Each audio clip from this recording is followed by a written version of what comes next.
Futures back to the upside right now, back to basically break even. We were lower to start things off to begin the morning, but trying to get back to green, at least at this point. Here's what's coming up. Nothing at 8:30 this morning. Couple of announcements, or releases anyways, at 9 o'clock. Some housing data, house price index for July, will come through at 9 a.m. 9:45, we'll get Chicago PMI just after the open.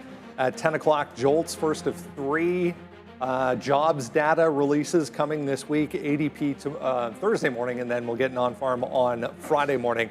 The Conference Board's Consumer Confidence Index for September coming up at 10 o'clock this morning. That one can move the market if it does come out one way or the other, wider than expected. A lot of things to consider coming up this morning, including, that possible lingering government shutdown still in the background. And there is a bit of a twist to this, considering that we are looking forward to that non-farm payrolls data coming out on Friday. If we do, for whatever reason, get the shutdown prior to non-farm payrolls on Friday, we're not going to get that release, or we're not going to get CPI that comes out next week as well, depending on, obviously, on how long it lasts, the shutdown, if it does come, which is really, really key from the Fed standpoint ahead of the next, meeting from the Federal Reserve. So, a lot can happen, a lot can take place between now and then. But I mean, if you talk about the non-farm payrolls release, the past couple of months, everyone's kind of thrown it out the window and said this isn't accurate, doesn't matter anyways. And they've all said ADP is the one that we should be looking at. So, I mean, does that matter? Will we get to CPI next week without a government? It's going to be tough, Brendo. And when you saw them come out of the Oval Office meeting yesterday, J.D. Vance did the press conference, it didn't sound awfully optimistic. And when you heard the minority leader as well in the House, Hakeem Jeffries, also comment, did not sound optimistic as well. The Democrats seem to have give us what we want sort of approach, or it's going to shut down. So we'll have to wait and see, Brendo. But as you mentioned, vital numbers, especially going into a possible rate cutting cycle going into the end of the year. So a lot to talk about today, Brendo. I just want to mention over here, Taiwan Semi in focus, as the U.S. wants them to produce a lot more of their chips domestically, because Donald Trump has this ambition that he wants most of 40% of domestic chip production to be produced locally by the end of his term. Separately, Brendo, interesting article today from Shopify and Etsy. You can buy directly inside a chat now, and they're monetizing it, Brendo. A little bit of a fee for the merchant, free for the user. It was just a matter of time till this happened. I was just talking to Joseph off camera about it. Oh, Canada. I was actually, funny story, I was out on a patio on King Street on Sunday night, across the street from the Shopify building. Nice. And I noticed, I don't know what time that was, 7:30 kind of the Sunday night. There was a lot of people in the office on Sunday night. I don't know if they were working or if there was some sort of burning the midnight oil. I love it. But shout out to Shopify benefiting from that huge move higher yesterday on that. We'll see what happens today. Get a little bit of follow through or not. You mentioned Spotify as well. It kind of out of nowhere, the CEO going to step down, or not necessarily leave, but take a more chairman type role coming up first of the new year. So we'll get a new Spotify CEO beginning of the year as well. Lots to get to today, guys. Neil off for the day. Obi's in. Good morning, guys. Good morning. What's going on? I feel like Neil's off sick, but I feel like you're sicker than him. I was pretty sick. I was pretty sick over the weekend. I still have a little bit of sniffles, I would say. I am definitely on the back side of the move, for sure. So a little bit of a dry cough. I might be on the front side of the move around Thursday, Friday of this week. And I might be sick heading into the weekend. All right. Yeah. So stay tuned for that. But no, Neil off. Great to have Obi in again, a different perspective, and of course we've already been talking about some names that we want to trade. What's up, Randy? Today. Ooh, it is a plum kind of a day. Thank you, Randy. Thank you very much. Thank you for the plum. Good stuff. I don't remember what we're talking about. Okay. Rigetti, we're talking about some of the quantum names you and I before. I like some of these names starting to get to the downside. I know you like to go short on some of that.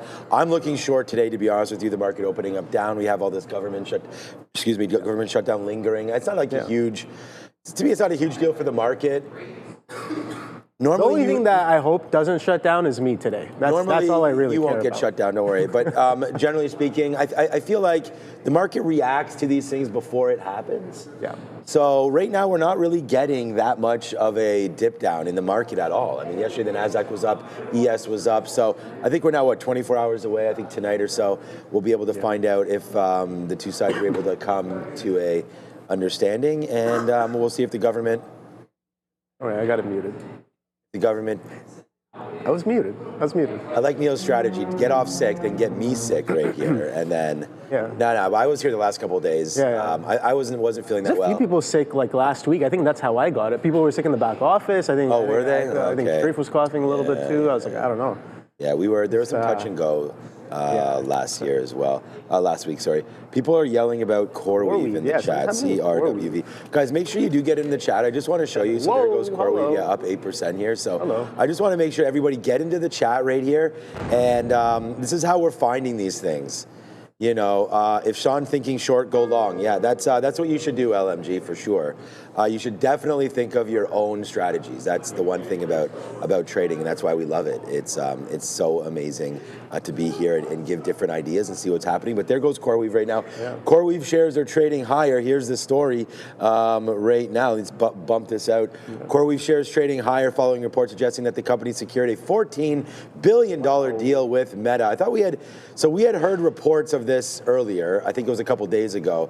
So Evercore ISI Group initiated coverage on the stock. So you get the story there with Meta, and then you also get the 175 there from ISI. So yeah, there goes CoreWeave, man. I mean, maybe we should add this to the list as well and get that all figured out. So let's go CoreWeave. Nice little move to the upside right here. I mean, this is the other thing. If AI was such a huge bubble, this would be a name that would definitely get hit on anything like that. So it's nice to see CoreWeave right now making another move back up. Not that we're in bubble stages yet or anything like that, but that is always a concern, especially with this business. This business got chopped in half. What a nice. In a matter of 2 or 3 months. Went from 190 down to 90. And now starting to make its way back up. So that's real nice right now. Yeah, my guy. We already got that headline there, Andre there. And here it is right here again. So we just had that on our screen. It's also at the bottom.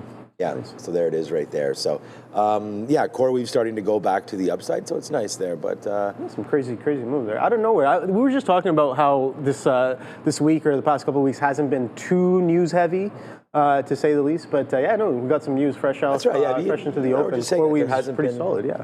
I mean, we have Intel news, right? Like Intel's always seems to be in the news. That's down again. You know, right now. And here's INTC.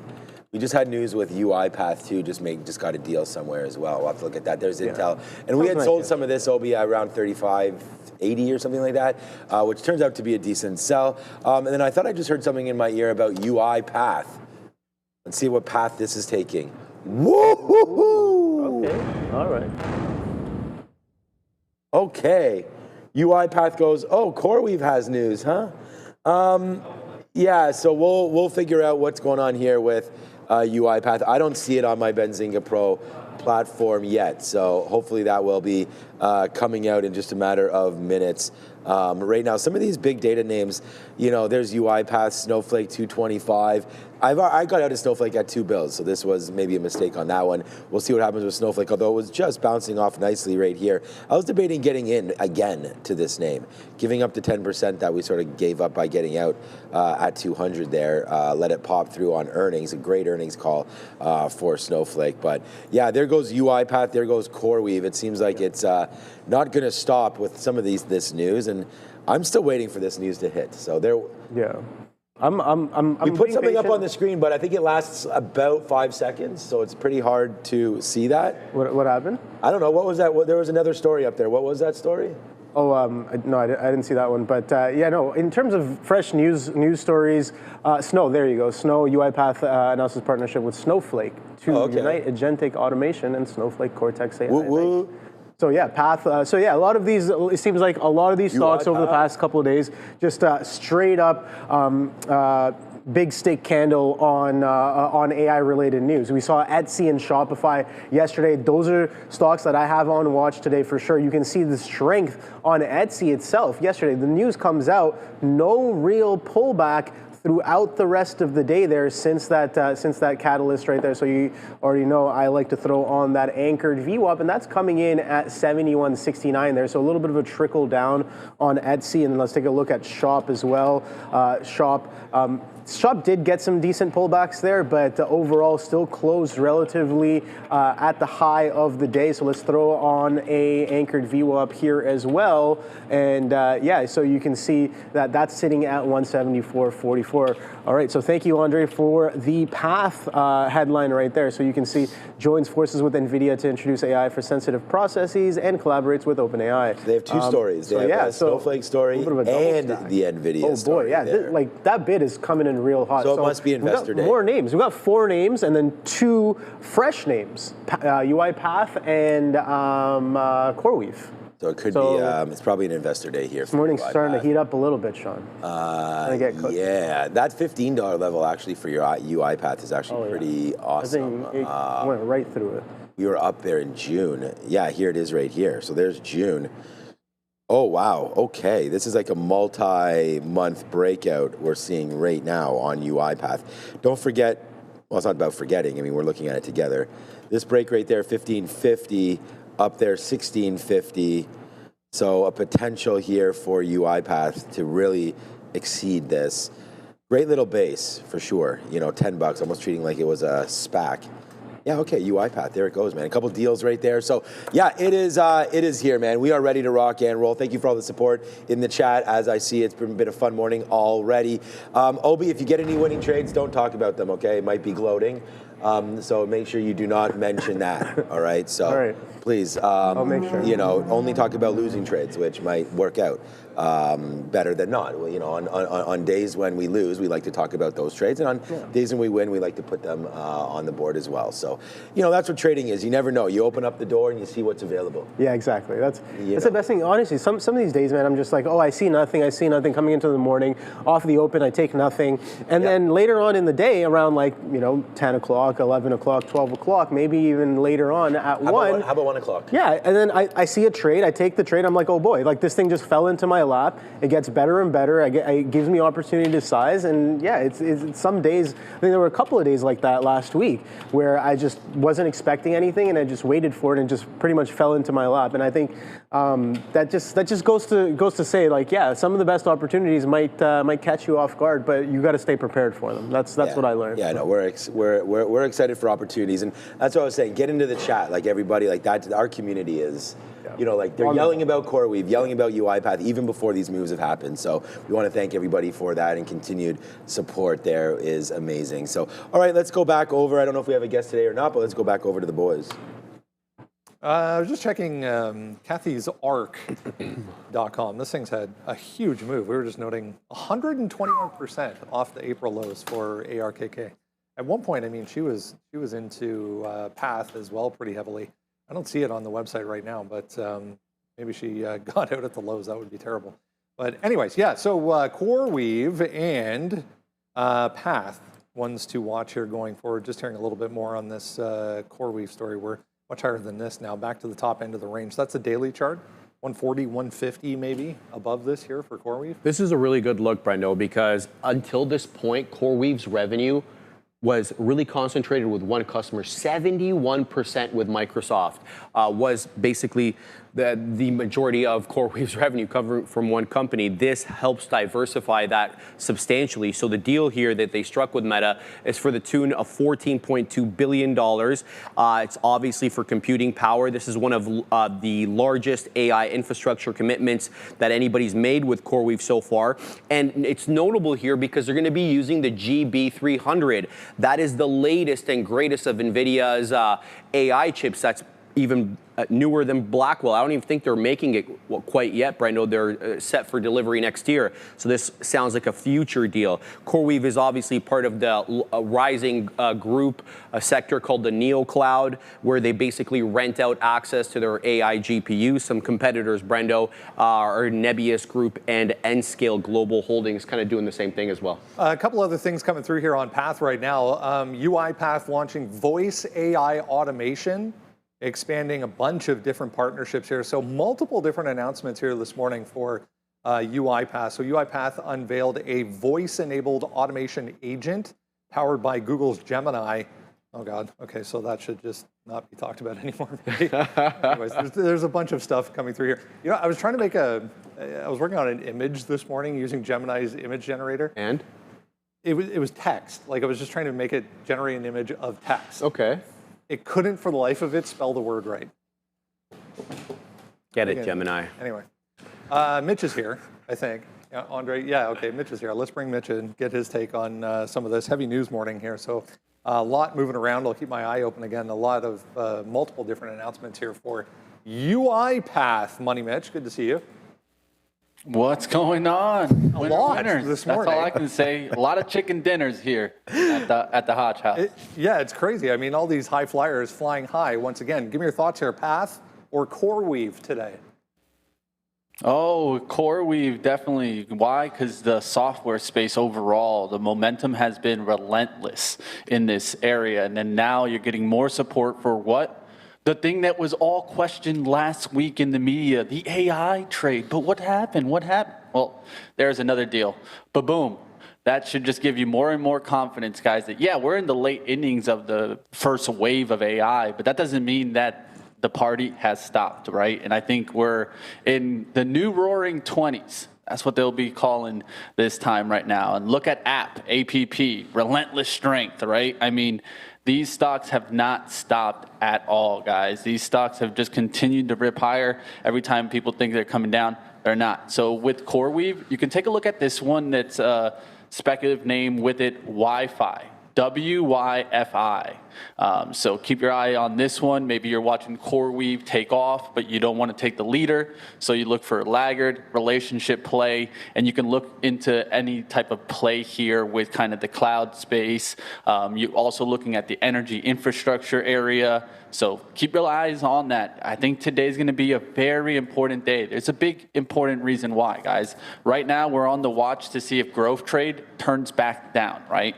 And so will we be able to hold on to this strength, or will we just find some new buyers? Because we are in a profit-taking area. You see the profit-taking. Some stocks have come down 15, 20%. That's profit-taking. That's correction, slight corrections. Now we need to see if we get new buyers willing to step up here. It was a month or two ago, we had a whole slew of tiny, tiny small caps that would just come out with NVIDIA announcements, NVIDIA announcements. We're teaming up with NVIDIA. Yeah. We're teaming up. We're buying NVIDIA. We're doing something with NVIDIA, and their stock would be up 100%. Now we're actually seeing decent-sized companies with the same announcements getting the same kind of move. Just real quick, here's NVIDIA on the morning, trying to take out the pre-market highs right now. Nowhere near where, well, a little bit off where we were yesterday. And you see my notes, man. It's right at the top of the list. There's a reason why. And mega tech, I think we got to watch right now for the next lift here, right? So one of the things that could happen here is a slight move to more quality moves, right? Like your big tech names, right? So keep your eyes on NVIDIA to lead the party. This is the linchpin, right? This needs to continue the rally if we're all going to continue rallying higher, right? So above 185, I think, is really the signal for a new leg move higher. And you got to also watch different big tech names. I'm looking for Microsoft. If you look at the weekly charts, and I know day traders might never look at a weekly chart, we might need to see the accumulation here around 510, looking to break out above the 518 to 520 area, and that can start a new drive here right back to the earnings high of Microsoft.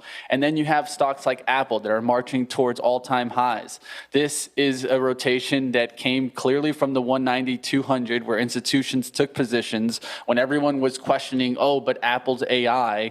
Well, clearly it's continuing higher, and I think it's going to break that all-time high. So continue to watch Apple here. And then Micron also really on the strength move too. So keep these on your radar. I think AVGO is going to play out a little bit, maybe a support test and then also go higher. So these are the names that you want to continue to watch in tech. I am watching for a bigger breakout on AMD, but it keeps fighting with that 165. So at this point, just let it clear it, and then we'll look for it. Kind of what I call a show me move. But right now, big mega tech is the move here. A slight shift towards out of the, that crazy momentum euphoria that we were seeing. But if big tech can continue, that's how you keep this party going. Let's go back to last week. We had a couple of high flyers on the smaller end of the market cap scale. LAC was one of those on the government announcement. Let's be honest here, Mitch, this thing's done nothing ever since. What are you looking at here?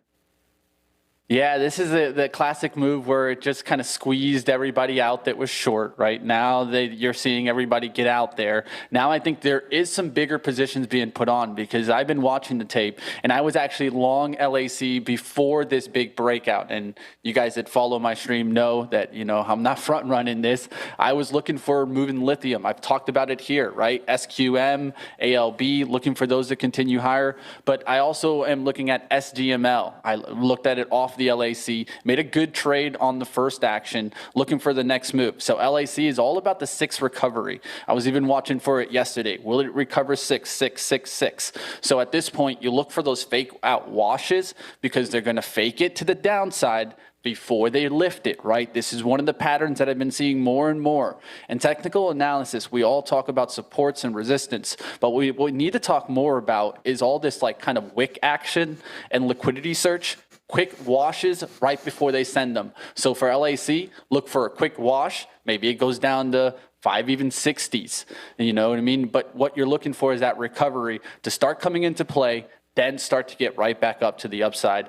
I would not bet against LAC. Let's just say that much. You don't bet against the U.S. government, just like you don't bet against the China government in the stocks that they're in. It's going to be a huge market for them as well. Just real quick, I brought up Joby there. Speaking of up and down, this thing's been chopping around like crazy over the past week and a half here. I mean, still holding higher, so constructive if you zoom out a little bit here. But I mean, I think, you know, with the focus shifting again back towards maybe the AI play, this thing's taken a bit of a backseat. Yeah. Yeah, it's taking a back seat, and what really I think is happening here is the leaders need to go, right? And so when we talk drones, then a lot of people start bringing up air mobility. But air mobility is kind of like, I think, in the second seat. It's in the passenger seat. The front seat driver is drones for military use, right? So you're looking at your UMAC, your RCAT. UMAC still is developing here. So I'd keep a watch on those. When those move, you'll watch that Joby and Archer come behind it, right? Leaders to laggards, guys. This is what I talk about every time. Why? Because it's all about relationships. Once you understand relationships, you can start kind of capitalizing on these moves. Monster day yesterday for Robinhood. A couple of analysts with positive notes I'm just seeing right now on and price target increases once again today here for Robinhood. This thing basically in free space at this point. Yeah, I think this is a breakout in overall brokers. Of course, Hood leading the rally because of all the features that they've been doing. I mean, I've even looked at it, and I'm even bringing it up to my father. You know what I mean? Just because of all like the things that they have on one platform, right? He's looking at a way to make a little bit of some risk-free money. I was like, well, you could just hold your money in Robinhood. You don't need to go to CD anymore, right? It's FDIC insured. It has everything. But look at all the other brokers right now. They're all moving higher too. IBKR, you got even Webull. If you want to go more speculative, looking for return. You got Coin that just started to perk higher. I'd start looking at these. And even Charles Schwab, right? I mean, we won't get into that action there. But see, SCHW, right, starting to go higher. So look for these brokers to really start to go higher. I think this also could be more of that software type of move or just playing into software. And there's a lot of software momentum to keep your eyes open for. All right, our friends over at Trade the Pool heading out on the road show coming up in a week or so. What do we need to know here, Mitch?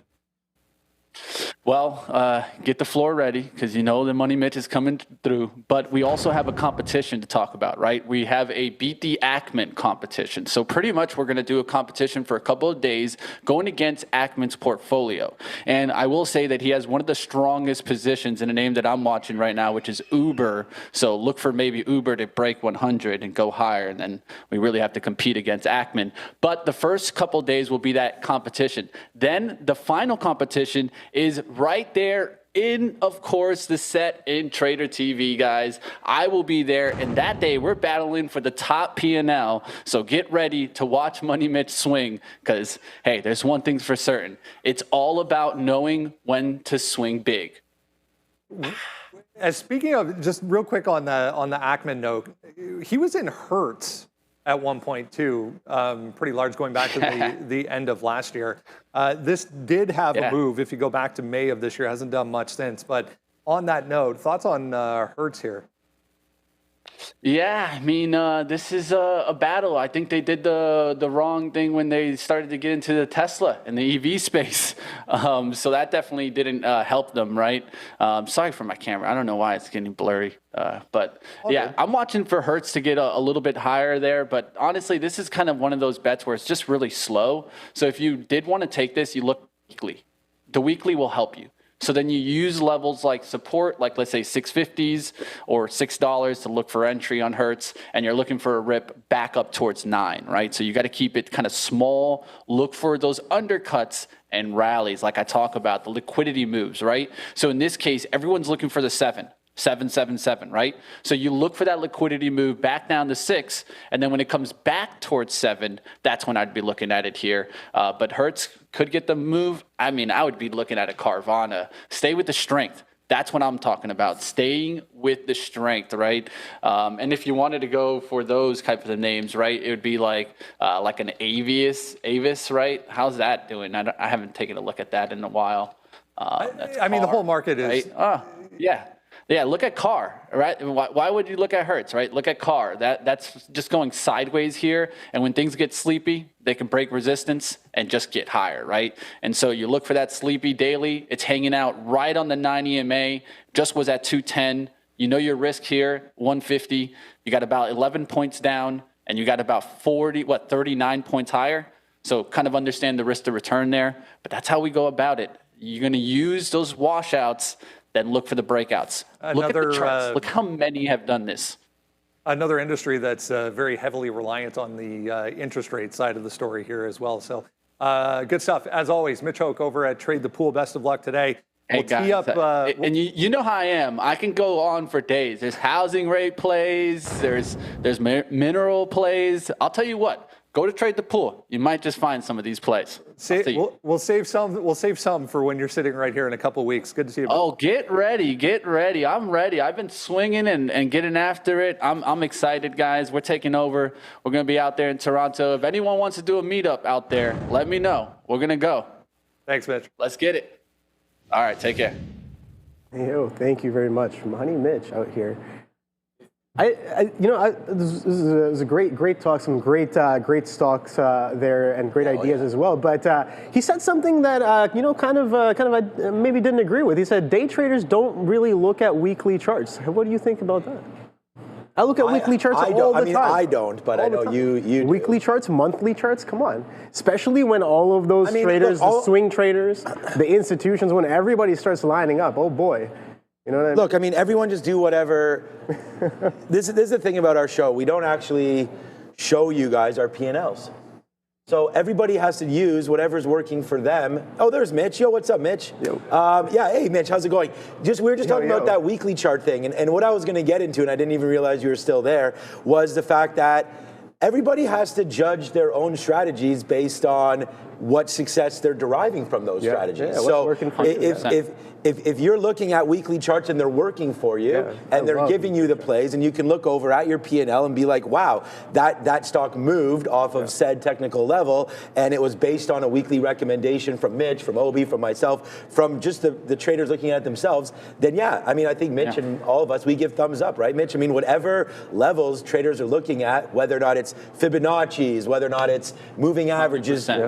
Yeah, exactly. So, but I guess because at the end of the day, it's all about description, right? That's what technical analysis gives us, right? At the end of the day, we determine when we pull the gun and go for the buy. But at the end of the day, that's what technical analysis is giving us. Whether it's the monthly, it's just bigger description of the price action, right? We all want to stay with price action. We can watch the intraday price action, but there's nothing better than multiple days of price action, right? Then a week of price action, a month of price action. That's all it is, guys. So don't think about technical analysis as like the end all be all, right? This crosses, I got to get in here. No, that's not the way it works. Because if not, I think we would all trade trade the same strategy. Every single one of us would trade that same strategy that works. So what we need to do is what? Use it as description, right? And combine variables. That's why I like relationship trading, leaders to laggard, looking for something to give me the show me move.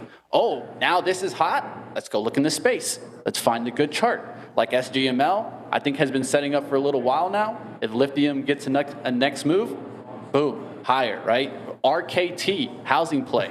Watch for that one. Bull flag, pretty. And what? We're getting rate cuts. Trade the pool, baby. Let's go. Hey, Mitch, bring me one of those white hats. I mean, I only got this one. I gotta bring you some of the fresh ones. Let's go. Nobody else has access to. That's right. We'll be waiting limited for edition. We'll be waiting limited for those. edition. Limited. Okay. It's like that Robinhood gold card. That's what I need. I need like one of those hats.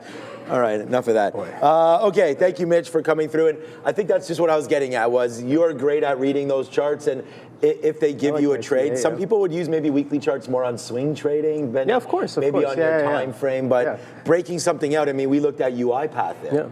You know what's funny? Wade and I have been talking about this more recently as well, because like he's getting a little bit more into the swing trading. It's like some of the best swing trading entries start off as great day trades. Right. So it's like that, like just knowing that little bit, like I definitely make sure I'm watching all the different time frames and making sure, okay, what are the monthly guys looking at? What are the 3 month, like there are people who trade off of 3 month charts. What are they looking at? What are the weekly guys looking at? What are the hourly traders looking at, right? And when everything kind of confluences, you got to trade. You might have a trade on your hands. I love that. Yep, I love that idea. Lots of ideas. And the thing is that, like Mitch said, he could come back with many different names and many more ideas. And that's the other thing. If you want to look at the housing market, that's a trade. Today, you want to look at AI names. We have CoreWeave, we have UiPath, we have Nvidia, close to breaking highs right now. We have Intel to the downside. We have the quantum names. We have the banking names. He mentioned.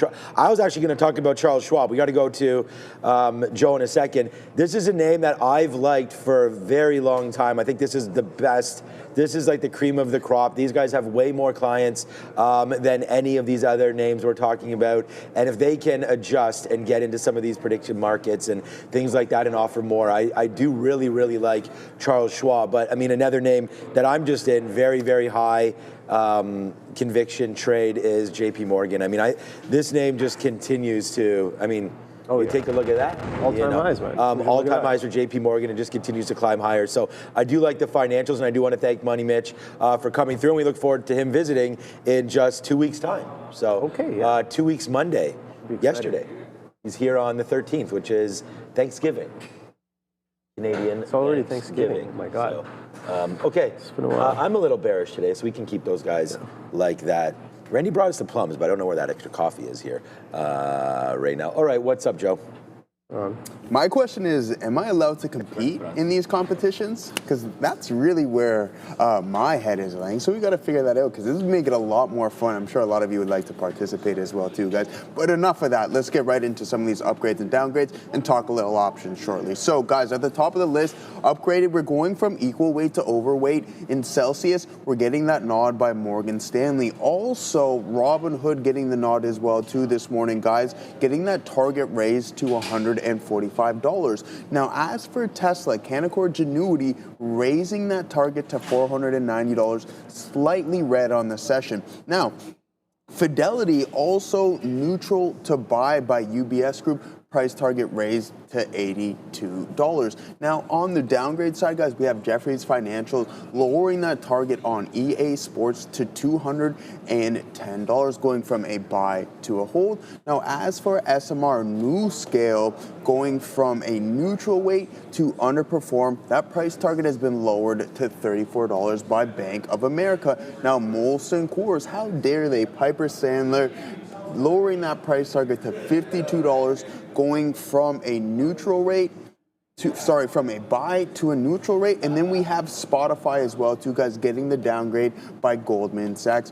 price target lowered to $770. Now, as for some of the options activity yesterday, guys, we know that the marijuana sector was in full force yesterday with 46,200 contracts traded on Tilray, TLRY, at that $1.50 strike price expiring this Friday. And there still lay some open interest at that specific level, 16,800. All right. Now, as for anything, we'll take a step back. Essentially what I'm doing here, guys, is I'm running scans and I'm picking the highest levels of open interest off of that scanner and some of the higher volume names, all right? So it's our job to just go and take a look, see how the price actions are reacting around these specific levels, and we can base trades off of that, all right? Now, we also have PayPal with that $70 strike price once again expiring this week. We have 17,400 contracts trading at that specific level, and there is still some open interest with 10,800 contracts still open, all right? So Snapchat, all right, 42,500 contracts traded at that $9 strike price. Sean was talking about the breakout not too long ago. Let's see if that's going to be sustained. Open interest still lies around 20,700 contracts, guys. All right, guys, 67.13. That's where we closed out yesterday on the ES December contract with the overnight high only 4 points above that, 67.17. If you look at yesterday's high, we double topped at that 30-point area. We didn't quite make it up back into that 50-point area like we had back on the 21st and 22nd. So the deal is we're going to use yesterday's high as our resistance at 67.33. If we lose 67 for whatever reason, Brendo, we're still looking to that same 66.75 as support. Last trading day of the month. Let's get ready for it. If you haven't done so yet, jump down to the description of this video. Link is, it's the top link actually in the description. We'll get you to the sign up page for the watch list. It's free. Why not? Has everything you need to know. Every single pre-market comes right to your inbox. Intel still holding on to the top end of the range since this huge move up over the past couple of weeks here. If you missed it this morning, we're down a little bit here this morning in the pre-market on this $2 billion private placement going to SoftBank. If you're going to buy 86 million shares, you get them at 23 bucks. Yeah, that's it. Exactly, bro. Yeah, it's a good deal looking where it's at right now. Shout out to SoftBank. So as Brendo mentioned, Intel completed the issuance and sale of a little bit more than 86 million shares of common stock. That is a SoftBank group. The shares were priced, as Brendo mentioned, at 23 bucks a pop, totaling about $2 billion in cash proceeds. The deal will provide Intel with additional liquidity, obviously, as it scales its foundry business and invests in manufacturing. Speaking of that foundry business, on a separate note here, KeyBank Capital analysts were actually analyzing or looking over Intel's 18A node. That's one of their latest microprocessing processes in their foundry business. It's very similar to Taiwan Semiconductor's 3 nanometer process, Brendo. It seems like they're stalled out there in the manufacturing process. So we could see that Panther Lake, which is supposed to be the culmination of the 18A process, actually get released late next year. They were slated to release it late this year, Brendo, so we'll have to see how that works out. I was just looking up here. It was April that Masayoshi-san was at the White House. Oh, for the Stargate thing? You can start to connect dots between some of these events taking place now. $2 billion coming from SoftBank. I'm just saying, it was April. Now, absolutely accurate. First he buys 10% stake in Intel, and now I'm just saying. Well, remember what President Trump told him? He was like, yeah, you're investing $100 billion. I would like it if it was a little bit more. And then it ended up being more, Brendo. So, yeah. Thoughts on Intel here, guys? I like the stock. I don't know about you. I think I don't. You don't like the stock. I like the way it's been building up. I think it's finally, like last week, we finally got that push here. I think higher time frame. I think that's where we can kind of start this off. We've been talking about this one on and off over the past year or so, I guess.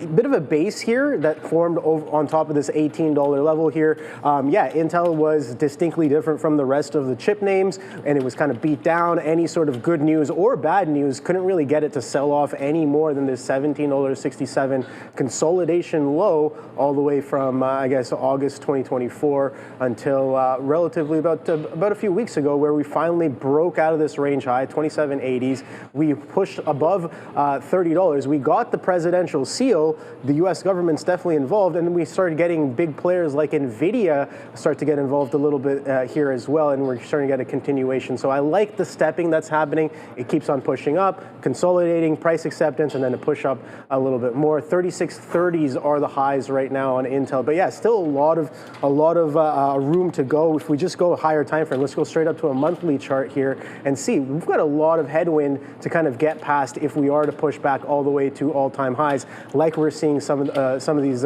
chips in the chip sector. So that's why I like Intel. I think it's shown us a bit of a base in and around this $20 level, and we're finally starting to catch a bid, and buyers are here this week. So you like buyers are definitely it here. at this price?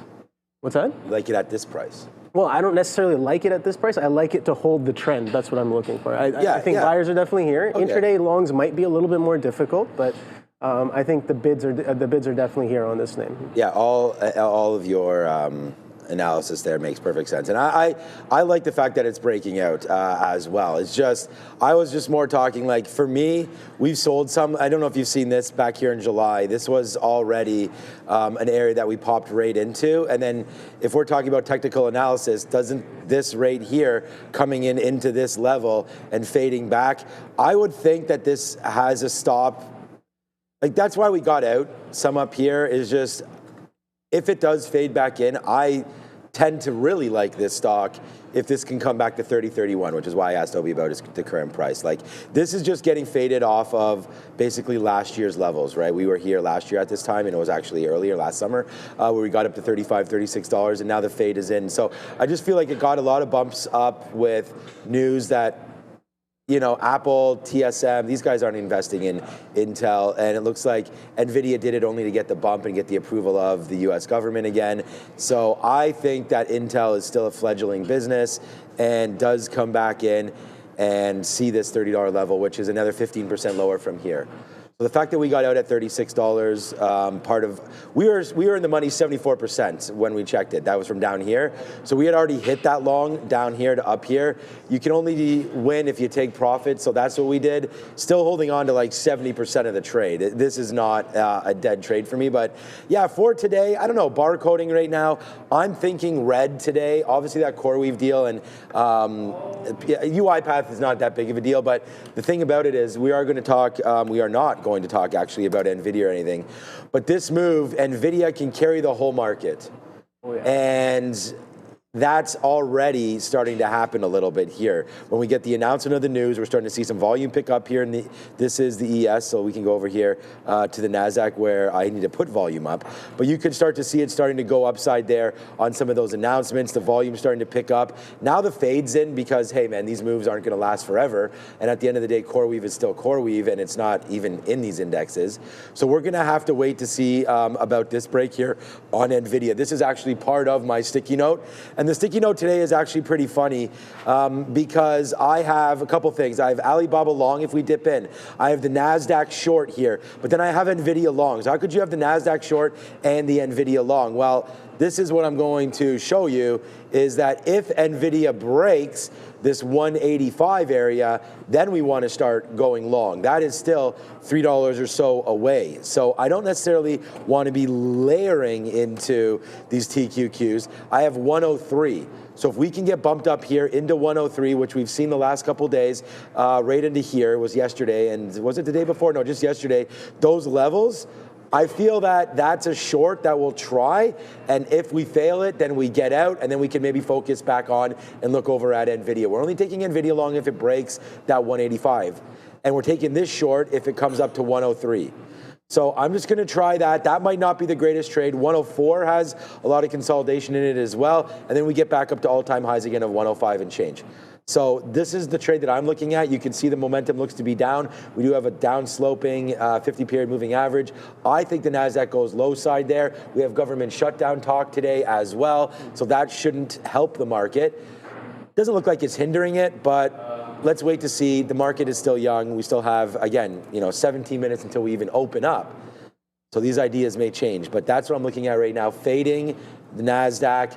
I would fade Intel, but I don't think it's at any levels yet. It's not doing enough. Right. So we'll look forward to some of the trade ideas that we have, and we'll talk about. It's chilly in here, right? Oh yeah. We can turn the. We can get the. You're the right idea. You got a hoodie on. We can get the heat going. Yeah. Well, it was only 14 degrees today, so when I came in right now, showing 15 degrees, so that's going to be like 60, low 60s maybe, right now outside Fahrenheit. Yeah. Okay, let's go back over the desk and figure out what's going on with Spotify. All right, Spotify, downside here this morning. I mean, it's a $700 stock, so liquidity not the greatest here this morning if you missed it. Daniel Ek, CEO, going to leave the position, co-founder and CEO, going to leave the position January 1st of next year, taking on a chairman-esque type role instead. You and I were just talking about this. I watched a podcast with him on it.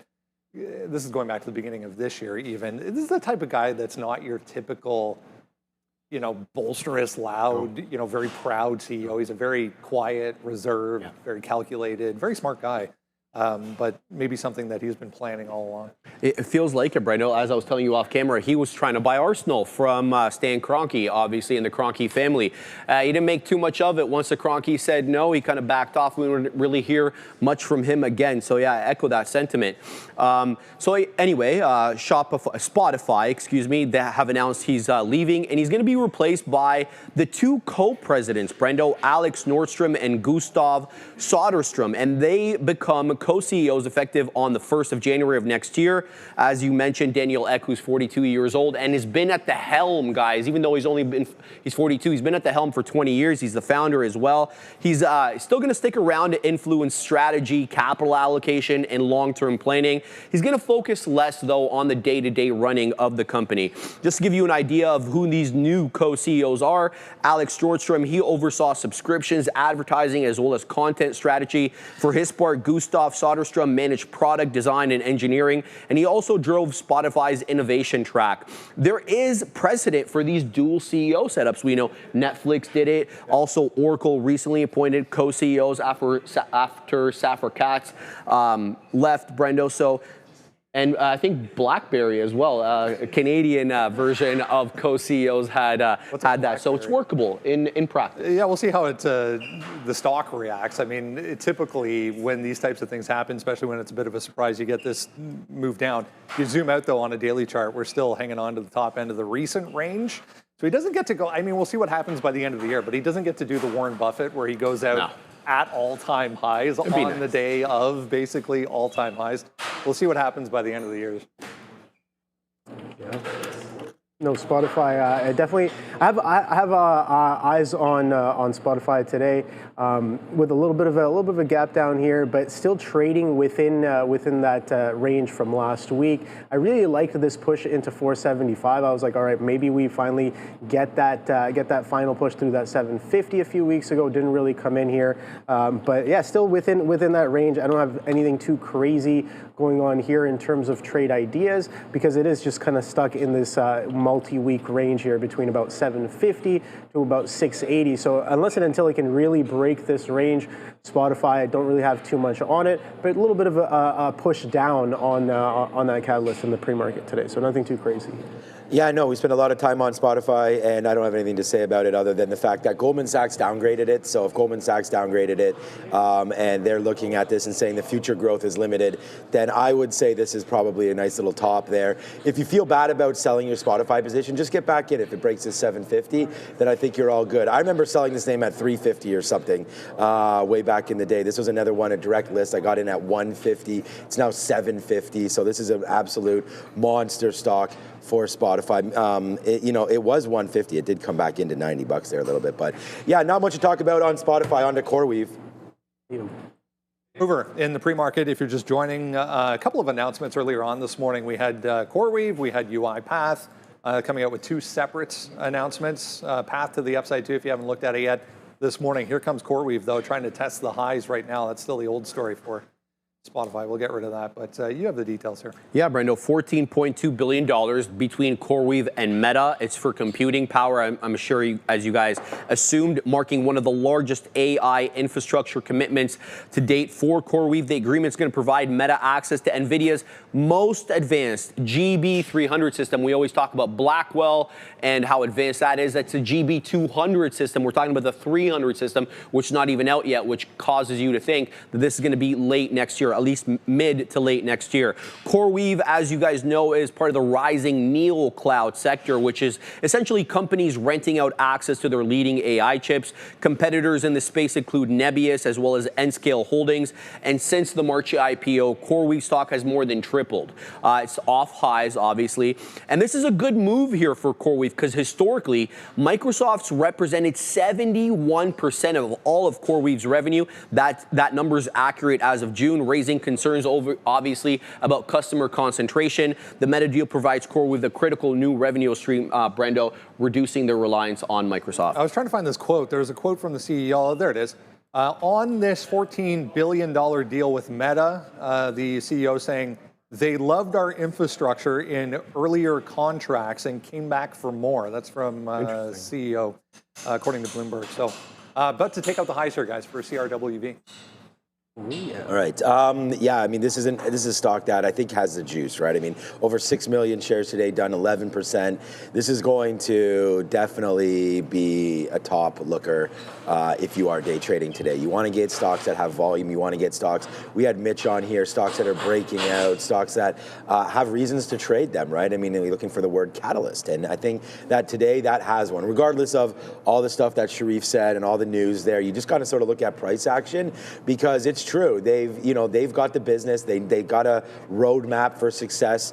So yeah, I think this name continues to work out. Whenever there's a gap like this, we always say, let's play back to VWAP. And right now it's at 132.50. So I know that's $4 away, but this could easily drop back into some of this area. So there's the news, right? Here's the pop up and here's the support around 132.50. So I think a drop back into 132, 133, this general area right into here, I think is something that, we'll look to buy. So, whoa. Yeah, right there. So if we look at that to me is an area. So we'll see if it can fall back in, sort of give a little bit of, that top of that is 133.50. We'll see if we can get back. VWAP is going to be a little bit higher by the time we open up. We still have 10 minutes, so expect VWAP to be around this 133 to 133.50. So anytime you get a gap, we play the fade back to VWAP. So shout out to Brian Shannon, he'll be joining me tonight. But there we go, man, $137 right now for CoreWeave. And even on the daily OB, it looks pretty good. It looks like we're starting to get going one more time here. So yeah, I would not expect the highs or anything like that anytime soon, but there's a nice deal with Meta. And who knows, if they can seal something like this, there's more customers lined up, I would imagine. So I think this is a good pull forward and, could be sort of an omen for more deals to come. So I like CoreWeave here. And yeah, maybe we are in early days of their development and it's been a great stock. For sure, since their IPO. Let's see if we can get back up to those all-time highs. Good start of the day to CoreWeave. Yeah, no, I really like the action here. It's showing me exactly what I want to see here. Again, throwing up that anchored VWAP once again. We've been holding up on top of it pretty well. Intraday VWAP as well, pretty relatively close by 132.60s and then anchored at 133s. You can see it's already started to extend a little bit off of it, starting to break out of that 135 level, higher time frame. Just go up to an hourly chart here and take off some of these indicators so we can clear it up. You can see high 138.95. Let's see if we can break out of that most recent local high there at 139s. And then after that, next stop, oh boy, all the way up at 155. Don't know if we're going to get there right away today, Sean, but it is doing what we want to see. We're pushing up. We're holding aggressive strength in the pre-market. We're poised for a bit of a local high break. Let's see if we can step up during the day. A hold above 140 and an effective sustain. And if it can show that it's holding VWAP and buyers show dominance, I think CoreWeave long, I think I'm definitely going to be leaning a little bit towards that. But here's the thing. If supply shows up again where it has before, I should be more than willing to stay open-minded as well. Yeah, we do have, even since we just talked about it, it's up another 2% right here, now 137.50. So CoreWeave continues to go 140 possible breakout. I think you got to be on that 140 break for CoreWeave. Might even happen before market opens. So yeah, get ready for that one. That high there on CoreWeave is 139. So that we saw a couple days ago. Let's wait into here. So we'll see if we can take that. And then you use the 140 as your springboard. So yeah, there it goes, man. I remember hitting, I don't know what it was. It might have been Apple 250. Just like key levels, even though it's a couple dollars away, once it breaks there, that can sort of, even though it's already up like 15% or whatever it's going to be when it gets there, that can help, even just trajectory more because, again, it's an options eligible level. A lot of traders liking those even $10 levels. So we are going through, you might be able to hear, we're going through a lot of renovations in the back as we get all set up here, getting ready for a big, situation behind us. So get ready for all of that. We do apologize if you do hear some noise in the background. All right, there they are right there. Yeah, building up the wall. So that's going to be quite the electric opportunity there. It's going to be like a huge, big, huge video wall. So we are very excited for Oh, that's what all the pieces in the back are there for. Like I see similar pieces in the back office. Yeah. Yeah, man. Yeah, nice. Yeah, man. Yeah, it's just a big billboard. It's just going to say Trader TV Live on the back. That's all. Yeah, this is a very, very simple stuff. But no, very complicated. We're very proud to be launching that very, very soon, hopefully within the coming weeks. So, all right, what's taken a long time so far, obviously, for this renovation. We want to appreciate everybody's patience with it, but we are building the biggest and best studio of all time. Yes, we are. I think. Over to the desk. All right, I didn't really move on this, but real quick, DoorDash just released this. It's going to show up at your door, I guess, with food. I love it. Allegedly. I'm not sure what I should think of this, but real quick, there you go. Your friendly neighborhood DoorDash robot coming to a door near you. He looks like Thomas the Engine, or what was that? Thomas there was the actually Tank or whatever. There was actually a comparison photo that popped up on Google right beside it. But, okay, the stock didn't move, but yeah, get ready for your DoorDash to show up in that thing. Wolf, I mean, it's not really.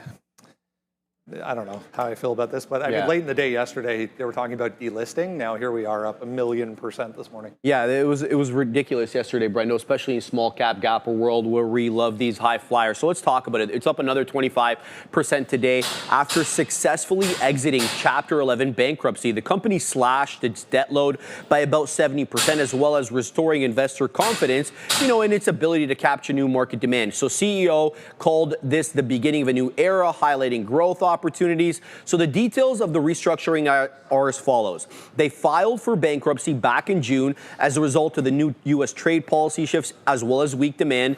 Then they restructured their debt. They extended their maturities and they installed new leadership, especially at the CFO position. As a result, the restructuring, Brendo, it canceled all the legacy shares, and the company issued 1.3 million new shares prior holders at an exchange ratio below 1% per old share. The move obviously left legacy shareholders heavily diluted, with most of the equity going to creditors. They're still focusing, Brendo, on silicon carbide semiconductors. They haven't changed. Let's see if they can do better this time. We went out on Friday at $1.29. It's a $140 stock at one point. We're back to 28, 29 here, guys, for Wolfspeed. Yeah, things. I haven't looked at it, crazy. So anything. I mean, it showed up on a couple of scans over the weekend, and I saw what it did on, I guess, on this action, whatever, Monday 29th I have here. Yeah, some interesting stuff happening here in the pre-market. Another one that has run in the past, 35 to 75 is a pre-market high.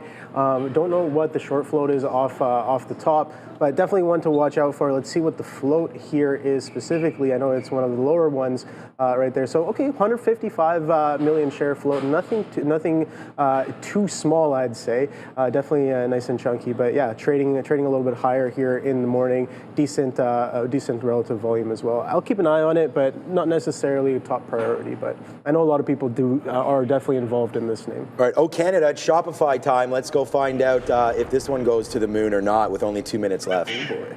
Yeah, real quick, was up huge yesterday on this headline. We're trying to extend those gains here this morning, leaking a little bit to the downside. Just be aware Trump is speaking right now. Thoughts here on Trump? Yeah, this is really good, Brendo. So you're going to be able to ask chat directly, hey, what's a great gift for a runner? You see a product, you can actually check out within ChatGPT. That's obviously the first stage to monetizing. We'll watch out for any comments, guys, on the market, but just be aware Trump's speaking right now.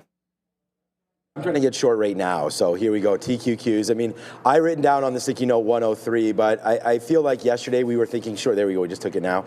Yesterday I was thinking short, or was it yesterday? Oh, this is still wolf speed, get away from here. There it is. Yesterday we were thinking short, and we just missed. It didn't get up to the levels that we had written down on the note, and then it whooshed to the downside. So I still want to look at this 103 right here with only less than 2 minutes to go, but we are now in the position, and you know, the short to me is starting, you know, especially with Trump speaking. He's not going to speak anything positive about this government shutdown. So we're going short early, and we're going to hold this up to 103. I mean, my next offer is at 102.90. So willing to hold it all the way up there. We have about half a unit right now. We'll put on about 2 units by the time we get up there. And then hopefully we do have enough of that all on board. If there is a crash, or not a crash, but if there's a move down, then we'll be on board. And we're already part of this. We do have the imbalance locators that are up right now. We want to apologize for the noise in the background and thank everybody for their patience. And hopefully you don't hear it, right? And that'll be better. But right here, there's not much action on the open imbalance. So we'll have to wait to see. An interesting name yesterday was Beyond Meat. It's now $1. It's $1.80. This name was, again, if you want to look at COVID highs and lows and all that kind of stuff, these guys came out with that fake meat, obviously, and did not get many people to support it. It's now basically going to claim bankruptcy. I think they went from 70 million shares outstanding to like 240 million or something.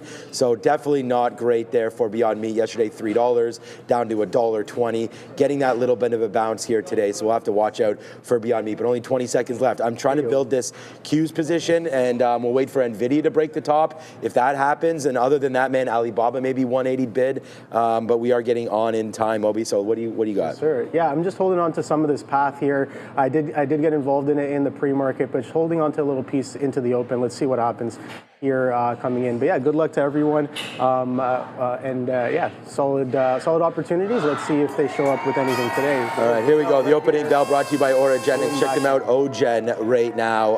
Okay, so here we go. Market now open. So welcome to the jungle. All right, first look at CoreWeave right now. There's the dip down. So we are bidding CoreWeave 133.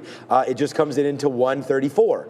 So we'll wait to see if CoreWeave wants to give up some of this gains. I think it does. I think it does want to come back a little bit into here. We'll see if we can get that fill, but it would also not be a surprise if it just continues to go. Generally, the 200 period could be something to watch out for as well, and that's all the way down here right now, 126.40. So, you know, we're in it. There goes the futures right now, man. It's a little bit of a money trade. It is now just slightly in. I'll take something out at 27. So there it goes, a little slight bid to start the day on this short. So there it goes, and it looks like Nvidia is trying to go higher right now as well. So we nailed it, man. We talked about the Nvidia long and the future short.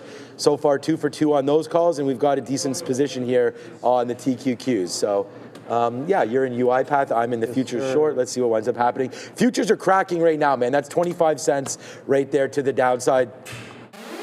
Oh boy. There we go, man. I mean, Money Mitch is talking about putting on winners.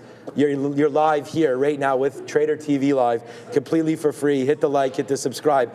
There it is right there. We took this position live with everybody. So hopefully everyone's enjoying this, and we'll see what happens. It's still very early, Obi. Yeah, it is pretty early there. UiPath carving its path to the downside here. Yeah. A bit of a reversion back through that 15.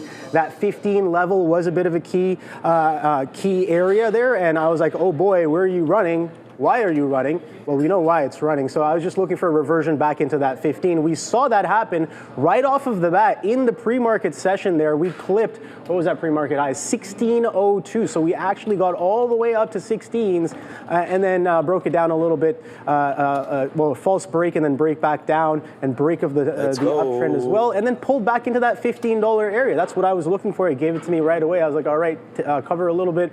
Thank you, come again, and then reload on the halves there, and then coming in off of the open there. Nice little flush continuation of that selling that we saw in the pre-market session. Now, I think this thing, there we go. We got 14.5 covers there as well a little bit as it pulls in. Oh boy, I wish I had way more, but again, I'm not really that acclimated to trading aggressively in the pre-market, so it is what it is, but it seems like this UiPath had already kind of finished this journey in the pre-market session in terms of the upside. a little bit of a pullback. Where will we find the bid? I have no idea, but oh boy, CoreWeave is weaving its way to the upside as well. So that's the AI play from this morning that we had fresh catalysts on, and it is still I like the 140 kind of pushing. break. Yeah, that 140 so it's coming up. So here it comes, man. Obi, absolutely great trades from a guy on my right there with UiPath. So congratulations on that one, Obi. And here it comes right now. Now 30 cents in the money. The TQs are now near the day's low. Let's see if we break 19.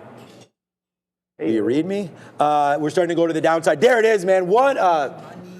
Let's go. Bring it on right now. This is what we're doing, man. There's the short. We took it live. We took Obi's position live, and this is what we're doing right now. Now it's 50 cents in the money as we go down. Okay, here comes CoreWeave right now. Watch out for 140. I'm going to take that break and see what winds up happening. CoreWeave, again, look what it did. We said when there's a gap, play the fade to VWAP. And that's exactly what winds up happening. I mean, Obi, you've got it. We've got it. This is what trading is all about, man. And I'm just glad that people are here with us watching out for this. I mean, this is the big trade of the day here. It's only half a unit. We didn't get involved as much as we would have liked to. I think that Obi mentioned that as well. And it is tough when you're in the pre-market and you're taking positions, right? So we take the futures short in the pre-market. That's what happens when you actually believe in a trade. So let's see what winds up happening now. Hopefully a little bit lower. The day is still young. We're only out of 20%. I'm going to get out of a little bit more right there, as we just do at 88. Now let's wait to see what winds up happening. CoreWeave is breaker right now. We're going to go long. I'm going to try it long. And then, I don't know. I don't really have an out for where I want this stock. I mean, if it does fade back in, that is your 21 period, which is 136.50. So that could possibly be something there at some point. So we'll wait to see what winds up happening here. But it looks like CoreWeave wants to break 140. It's a big move down in the TQs. What's up, Adara? Yeah, just keep an eye here on this market. It is worth noting Donald Trump is speaking right now with Pete Hegseth, Secretary of the Department of Defense, now referred to as the Department of War. Either way, they are currently speaking right now. Palantir, a lot of these defense plays aren't moving. PLTR did actually move a little bit off the open. Trump is vowing to make the military stronger and more powerful, so do keep an eye on defense plays as he talks. He is set to deliver another announcement at 11 a.m. If anything market moving comes of these speeches, I will let you know. And it's also worth noting 9:45 a.m. Chicago PMI, 10 a.m. Jolt's job openings. I'll be there for you with both of these prints, and back to you.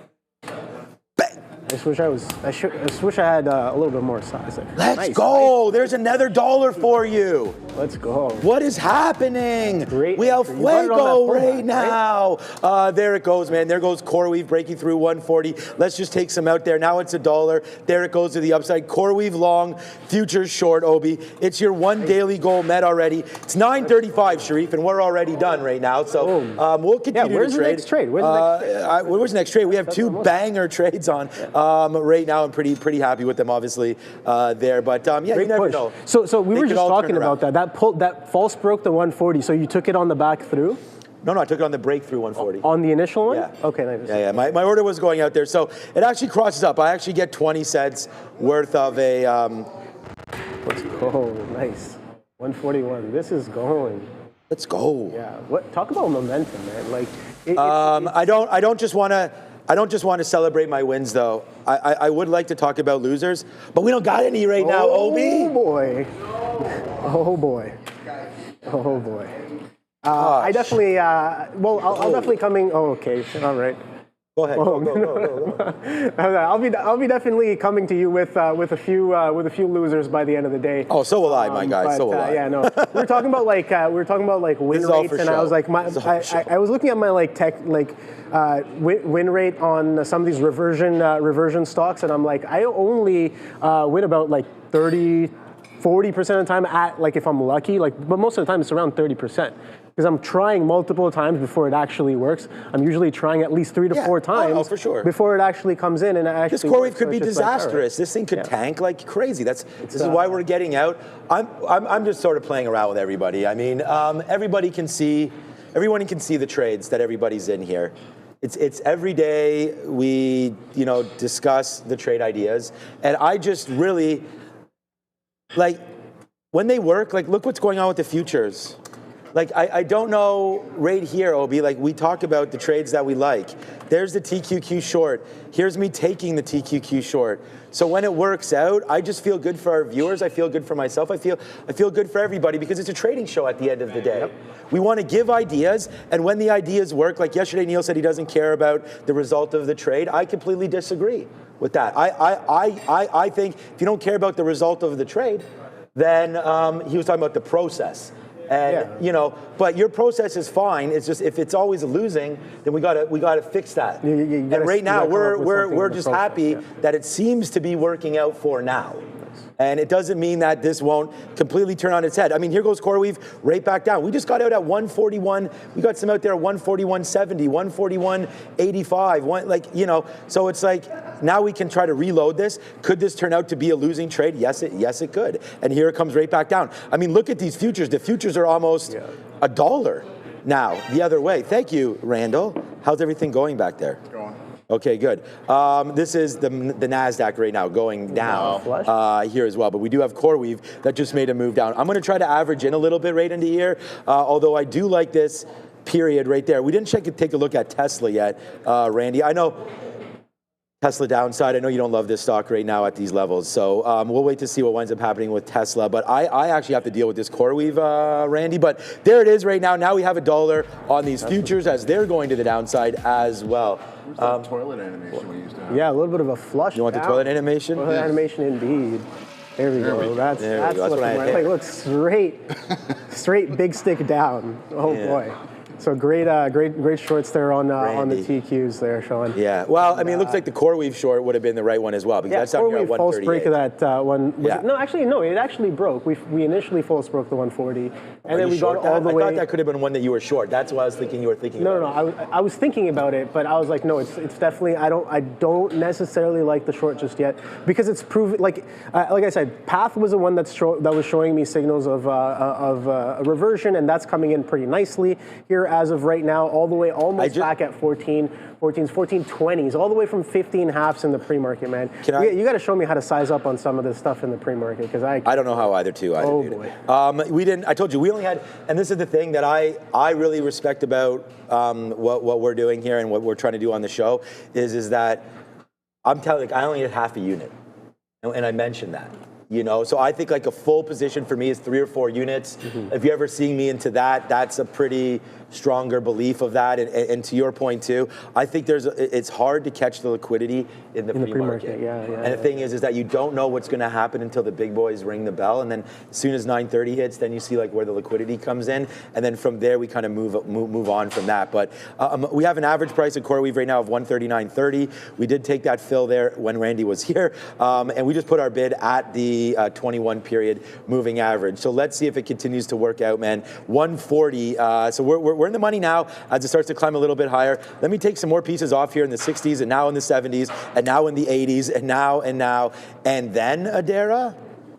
Yeah, I just want to let you guys know here, again, Chicago PMI, 4 minutes. I will be giving that to you guys. But right now, in addition to Trump speaking, Fed's Collins is talking as well. She's saying, amongst other comments, that it's still early days on how tariffs will play out. One of many Fed speakers who's a little bit cautious about the role of tariffs longer term and how that will impact inflation. Back to you. All right, so some inflationary talk. So yeah, I totally forgot. We keep mentioning this. Yeah, Trump is speaking right now. So I'm like, why are we getting some aggressive pushes right now? I'm like, okay, well maybe President speaking, that could definitely do it. So here's the thing, man. I gotta keep an eye on the VIX because when the market's dropping it down, dropping it low like this, I gotta be like, what's happening with the volatility? What's happening with the VIX? Are we doing anything significant on the day today? Just go to an hourly here. A little bit of a pullback after a slight gap up, it would seem here. Is this correct? Yeah, this is today's date. Yeah, okay, so yeah, a little bit of a push. So we did get almost to 18, I guess, last week. Here, when it was at 25th of September. So okay, so not too long ago, just a few days ago, 1774. So nothing crazy in terms of VIX numbers. We're not above 18. We're not above 20s just yet. But yeah, a little bit of a curl happening here, and a little bit of a pull back here on the markets as well. So CoreWeave all the way back to 140. So oh boy, so that's holding up quite well. That's why I'm just like, it's starting to slow down, but it's not showing me the kind of slowdown that I'm really wanting to see, because look at the market. The market's selling off pretty aggressively. Right. And if the market catches a bid, maybe CoreWeave catches a little bit of that as well. But UiPath to the downside, Etsy to the downside, Shopify actually got to 150 and then pulled back as well. Some Rigetti, I was looking for the short, but good thing it didn't get involved in Rigetti short, because that thing is blasting straight to the upside as of right now. Let's take a quick look at that one here, RGTI. So quantum stocks, a little bit of a strong sell yesterday. I liked it for the continuation, but might need a little bit longer. I was looking for a daily breakdown on this one on Rigetti, but catching a little bit of a bid back into that $30 mark as of right now. And another one I had eyes on was Upstart, UPST, with another strong move yesterday. Again, this one has been trending to the downside almost every single day since about, what is this, Friday, September 19th. But it's been trending down for even longer, but I'm talking about the most recent downtrend. You can see that day after day, strong selling, strong selling, strong selling. Yesterday, we saw more of the same. So today, I was looking for more of the same, but guess what? We might not be ready just yet. We did sell off of the open, but we're still holding below that opening range high, just shy of 52.50s as of right now. 1 minute to PMI. Oh boy, got to get ready for a little bit of a shake and bake here. We are now $2 in the money on this one. I just want to make sure that everybody understands. Like, I agree that trading is not supposed to be, and it's not emotional. Like, this is for the show. Like, I'm trying to show you guys that there's money to be made here, getting excited. We can all just sit here and talk monotone and just be whatever. But honestly, like, I take my role in this show, like, pretty seriously, to be the trader and to be sort of the hype guy over here. And so that's why we're doing it. Like, oh, by the way, my Apple Watch, which is only an SE, I think it got too much water damage from swimming. Really? Yeah, so I might go into the Ultra. I'm trying to figure out which one is the right. They're supposed to be water resistant. They are. They're water resistant, but they're not like completely waterproof. We'll talk about that in a minute. Okay, let's go over to Adara right now. Yeah, sorry, Chicago PMI just came out here, and it was on my screen for a second there, 40.6. That is below the estimate here of 43.3. So Chicago PMI below estimates, 40.6 versus 43.3 expected. Market kind of oscillating a little bit here. It's already recovered a bit from its lows, but here is the QQQ, again, lower than expected Chicago PMI. Now, at 10 a.m., we will be getting the more closely watched number. That'll be the JOLTS job openings at 10. Stay tuned. I'll be giving those to you live. We still have Feds Collins and Trump speaking, guys. Back to you. All right, thanks, Adara, for all of that one.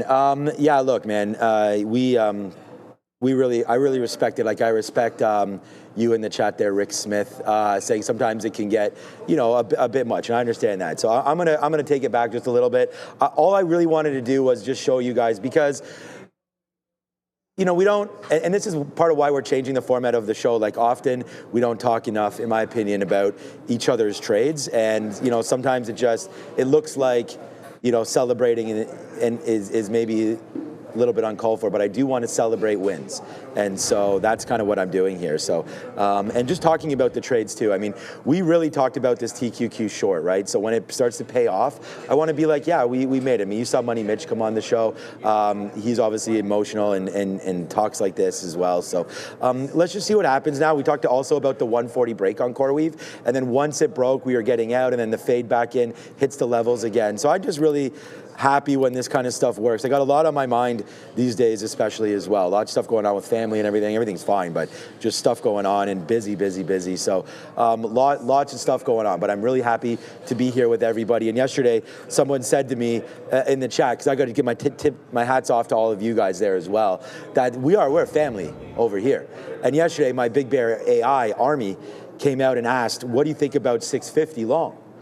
And I remember saying, and again, stick my neck out, feels like I do that. I said I like the 650 area, yesterday. And the reason why is that we said, like, if you're going to take a fill, like I remember on the way back down here, I did take 543 and the average price was 4, right? Okay, so I took this against me coming back down off of this huge move, right? There must have been some kind of support. So there was a support at 5. Then we took some 4s, and then we take some 3s. So, you know, now Big Bear AI has kind of proven themselves a little bit with a couple moves higher. I don't think there's anything wrong with looking for your first level in and around the 50-period moving average, which just happens to be right here. So I like that take right there for it. And then if you do fall back in, I like the 200-period moving average as well. So if you're on Big Bear AI, you're getting 3% right now. Congratulations. It looks like that was a good move from yesterday. So yeah, we're still, just so you guys know, I only have about 30% left of this short. I'm going to take another piece out right there at 16s. Now, oh, do we miss those 16s? No, we got them. Okay, so we just got those out right there. So we did take a piece out there again and another piece now. As honestly, I have 4 times the shares on CoreWeave that I do these futures. So really looking to see an extension now on CRWV. I mean, it's a good trade. Look, it's $2 in the money. That's me offering 45s. We just take some out there. But here it goes. I got to take another piece out now. It's bumping up like in tranches. Like it'll hover around for 30, 40 cents, then bang, up 40 cents, just like we're seeing right now. So my next offer right here is at 141.50, which we just got, Obi, right there. So too much energy. Slow it down. Okay, let's go back over to you, which you have a pretty sick trade on. So that's big congratulations to you as well, Obi, as we're killing it right now, man. I'm $2.50 in the money on CoreWeave. You're $1 and change in the money on UiPath, and we're 50 cents in the money on the futures. Obi, let's do this. Yo, yeah, I got some exciting news for our Canadian sophisticated traders. Beta Pro by Global X Canada has just lost 6 new triple leveraged ETFs, offering 3 times bull and 3 times bear exposure to the S&P, TSX 60, semiconductors, and U.S. Treasuries. Even better, they're offering a special fee rebate, dropping management fees to just 65 basis points until December 31st of 2025. These ETFs also employ currency hedging to seek to neutralize U.S. dollar exposure, providing performance that may more accurately reflect the underlying U.S. equity indices. If you are a tactical sophisticated trader looking to amplify your performance, check out betapro.ca/3x daily to learn some more. But yeah, thank you for that, Sean. Yeah, a little bit of a pull down in that UiPath. I barely have anything left over. Just a breadcrumb just for the motions, right? But where is the next trade? That's what I'm looking for. UiPath was not on my planned list of stocks this morning, but it happened to kind of fall into my lap. So I was like, all right, cool, whatever. I'll take a little bit of that one there. But bigger picture stocks that I do have on watch for today, and where's my list here? Were Shopify, Etsy, maybe a little bit of J&J if you guys want to take a look at that daily trend that's been happening there. I was watching that. QUBT, we saw a little bit of that action yesterday with a strong selling happening in the quantum space, so I do have that one on watch. And of course, CoreWeave as well, Rigetti as well, alongside with some of those quantum names, but looking pretty decent. Venu in the chat, thank you for the super chat here. Venu asking, Obi, what do you think about Etsy? Sure, let's pull up the chart here. Let's pull up the stock and look at Etsy and see what we can find here. ETSY, that is the stock here. So yeah, let's shop for a little bit of price action here on Etsy. Beautiful flush off of the open. Nice reversion happening here of this action. This was kind of something that I was mentioning to Sean as well. I was like, either these kind of hold some of these closing prices and hold pre-market levels and continue, or how many times have we seen some strength, aggressive push, and then reversion, at least a 30 to 50% reversion coming in on the next day. We've seen a lot of that too, and we're seeing kind of that iteration of price action here on Etsy, where you had that aggressive move going into the close and no real continuation happening in the pre-market session. Trading below, look at this consolidation that happened yesterday, right? This consolidation was for over an hour long after an extended move. So this consolidation to me right away holds a little bit of significance as we break out and push even higher. So coming into the morning today, when I saw this kind of trading in and around this level, I kind of stopped stopped looking at it. That was my fault. After about 8:30, we did break below that and started trading well below that coming into the open. And guess what? Giving up this level and maybe taking a little bit of a pullback back into this zone here from yesterday as of right now on Etsy. So sellers are definitely dominant on the day today on Etsy. So that's the look there. And I think Shopify was the other one here, which was a similar related name, but you can see how distinctly different that's been holding up here. And you can see it held that that after hours levels in the pre-market. We didn't really break down that aggressively. We broke out of pre-market highs and we're sustaining above VWAP on Shopify. So distinctly different kind of action happening in between both of these names that had relatively similar catalyst yesterday. So I just want to say right now, sirens up or out. I did not want to hold this. I know it's bouncing off VWAP right here, so I was debating going long again right here off VWAP, but I just kind of want to see this happen. A 13% move higher. We took this long, we got it out, and we had left probably about 35% or so. So we'll get that out for flat at 138. It looks like it is trying to bounce here. So if you guys are still in this and you're a little bit more aggressive than I am, you know, this break of 137, this is my problem. VWAP is just a line, so we're already out at 138 break, right? We actually got a good fill. We got 137.90, so we actually got a great fill on the way down. You know, at the end of the day, it's just, if you're gonna play off VWAP, sometimes it will snap it. So I'd rather get out here, and like if I wanna go long, we can re-get long here and save ourselves 50 cents. But I'm gonna let CoreWeave try to chill just a minute. This could be a big miss by me. This could be like an epic long off of this VWAP, because whenever there's a fade, we talked about that, play this gap back in. And my bias is here, right? I mean, this is the Nasdaq. We've already hit this name. We'll actually wind up making more money on the Nasdaq than we did on CoreWeave. So, this is a pretty decent move there. Oh, actually, CoreWeave will be a little bit more, but at the end of the day, this is still working out for us. So let's see if this can get even more aggressive. Maybe we only have 15% left as we get, geez, Obi, as we get to the bottom. Again, look, I just want to make sure that we thank everybody. Thank you for all of the fan funding right here. P. Lucid, man, keep the energy going. He loves it. Thank you so much. Don't change. We like that as well. Ayo, Lewis says he loves the energy. Everyone press fire. Yeah, like let's get going on that fire, man. I think the show is fire. It doesn't matter if I'm sitting here, Neil's sitting here, Obi. The midday guys are hot fire, obviously, as well. Obi just answered that on Etsy, so we want to thank Vinu. And then we have Kai and Paya? Or Kaya and Pia. What do you think of SoFi? When's a good time to enter? So great question. We will look at SoFi. We just had a call. I don't know, was that accurate? Okay, let's go. Wow, man, these futures, guys. Let's go. That is a move, boy, on these futures right now to the downside. All right, let's go see what's up with Adara. 5 minutes until Jolt Stop openings. Right now, we'll talk about Pfizer, PFE, Washington Post reporting that Trump is going to be announcing a drug pricing deal with Pfizer. Apparently, through this deal, Pfizer will be selling drugs through Medicaid at lower prices. I haven't had time to look through the whole article yet, but Trump is set to make an announcement at 11 a.m., and he's also signing executive orders at 3 p.m. If I see anything that suggests that this could be related to either of those, I'll let you know. But either way, PFE on watch, Washington Post reporting that the company will be, has entered into this drug pricing deal with President Donald Trump. Back to you. Thank you very much, Adara.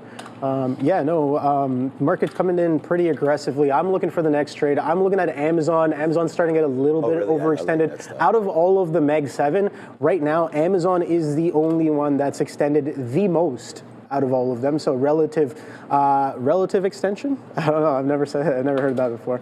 But it's relatively extended to the rest of the market right there. So 218.43s with an open in and around. What is that? Triple twos. Oh boy, triple twos. A little bit of an interesting area. Whoever has that order there.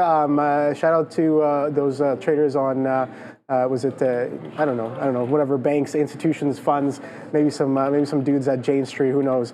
But there's been triple twos on Amazon has been a bit of an interesting area over the past couple of weeks. Sure, it doesn't really stall or like kind of just stop there and turn on a dime. But a lot of magneting kind of reversion happening into that triple two area that I've been noticing. Just interesting stuff here, and using it as both support and resistance. So a little area of liquidity is how I kind of see that triple two there. But today, little bit of selling coming in off of that area here, extending us to the downside, 218.50s as of right now, breaking through prior day's lows. You can see how aggressively weak the market is as well. We have about jolts in about 3 minutes, so I'm just going to be patient. I'm going to wait. This is overextended. I am honestly looking for a little bit of a reversion here. We already got a reversion to VWAP, and sellers came in off VWAP in and around that 220 level, which again, a little bit of a confluence with yesterday's lower end of the range, low day, not quite day low prices, but lower end for sure. We did get a bounce off of the day low, which I would have got, if I saw this happen, I definitely would have dabbled in a bit of a long, because I'm like, oh, false break of prior day's low, a bid back to VWAP, I definitely want to get involved. But guess what? Any player that got in thinking that, which I think is a very valid idea, got shellacked back to the downside with the market selling off even harder. So yeah, any sort of interim longs that did kind of get involved here on Amazon, still very much out of the money as of right now, as we're trading at 218 halves. But market taking a little bit of a pickup here. 2 more minutes until this jolts number. I'm looking for a bit of a jolt to the upside, but I don't know if that's what we're going to get here, Sean. We just averaged back into. We just got back into CoreWeave, so we're long at 137.70 right now. We just took some outs there at 138. Our best out there is 138.20s or so, maybe 138.15s. I'm just going to let, if this drops through 137, we're out. So that's it, man. That's the dropout. We've already seen it happen once. If it happens again, we're going to get out as we're just dancing around VWAP. We just tried to put a little bit more on in case it wanted to go, but we just failed that last go. It just tried to go there. We averaged it in. We do not have, this position is like maybe a quarter of what our first position was, so hopefully it can get back up, but would not be surprised if it does wind up breaking a little lower, and then we can figure it out at some of these pre-market levels if it does come back into 134 and change. But right now, CoreWeave's in the money, and we're pretty happy with it. There it goes now again. There we go. 50 cents now with it. And, I mean, boom, boom, boom. We are almost out of this futures trade as we now only have 1 minute left. And remember, what we're sort of looking for here, and you can come over to my profile. I put these up every single day, so go follow me. 54,000 of you are, so thank you for that. But here it is right here. So we're looking for this at 10 o'clock. Consumer confidence 96 versus 97.4. So the expected 96. The jolts opening 7.17. Let's go to Adara. We're huge in the money now. CoreWeave's now 80 cents. 7.17 is what we're looking for. Let's go get it. Yeah, Jolt's job openings here, 7.2 million forecasts. Previous year, 7.181 million. So we're expecting a slight increase. Consumer confidence, 96. Slightly below the previous there of 97.4. Let's see how these come in compared to estimates. Worth noting, Trump is still speaking, talking about extensive military spending. Defense names still on watch. Jolt's job opening, 7.227 million, a little bit higher than the forecast of 7.2. CB consumer confidence, I am not seeing populate yet, but again, Jolt's job opening, 7.227 million versus 7.2 million expected. I am waiting to see here these consumer confident print. If I get that, I will certainly let you know. But Nasdaq bouncing a little bit. Let's see if I got the consumer confidence print. Yes, I did. Lower than expected, 94.2 versus forecast of 96 and the previous of 97.4. So higher than expected Jolt's job openings, lower than expected CB consumer confidence. Market continuing to oscillate, a bit rangy here today. Lots of deals on watch. UiPath announcing deals with both OpenAI and Snowflake. Then we've got CoreWeave reportedly entering a deal with Meta, according to Bloomberg. They also got a price target increase, or I guess initiated coverage here from Evercore ISI. Here's META, not faring quite as well as CoreWeave here on this deal, guys. Before we send you back to Sean and Obi, we're going to take a moment to thank our friends at Oragenics, OGEN, because each year, 3.8 million concussions are reported in the U.S., but there's still no FDA-approved treatment. NYSE-listed Oragenics, OGEN, is changing that with its first-in-class intranasal drug designed for rapid brain access, and with the concussion treatment market projected to reach $8.9 billion by 2027, Oragenics is uniquely positioned to lead the way. Learn more. Schedule a meeting today. Back to you. Thanks, Adara. I was just saying to Obi, man, CoreWeave got lifted up there pretty nicely there. We got some out, again, 139.20, 139.30s. Looks like we're starting to go. So this is another $1.30 in on this. So we've taken some out. We still have half only of this position left. Let's see if it wants to work. The futures are working out and starting to go back up to the upside. We are watching out for Nvidia. I am still bidding right here. I'm bidding 91s. there. So I don't know, we just got missed. If the futures go up, we're just going to wait for that 103 now. We are almost out of everything here on the futures, and we just watch out for CoreWeave. I mean, we're at the highest spot we've been at all day today, so we'll hit bang on that one and just say congratulations to everybody that's been having success today. It's not always an easy day. Whenever you're sitting here and trading, I mean, this I think is one of the hardest jobs in the world because it's very uncertain, but you never know. You never know what's going on. Great call there on Amazon. I know Neil had bought Amazon last week. I think just above this 220. I really like that level, or maybe right around here, maybe even. I still like Amazon, although I am with you. This has broken lower now through the day.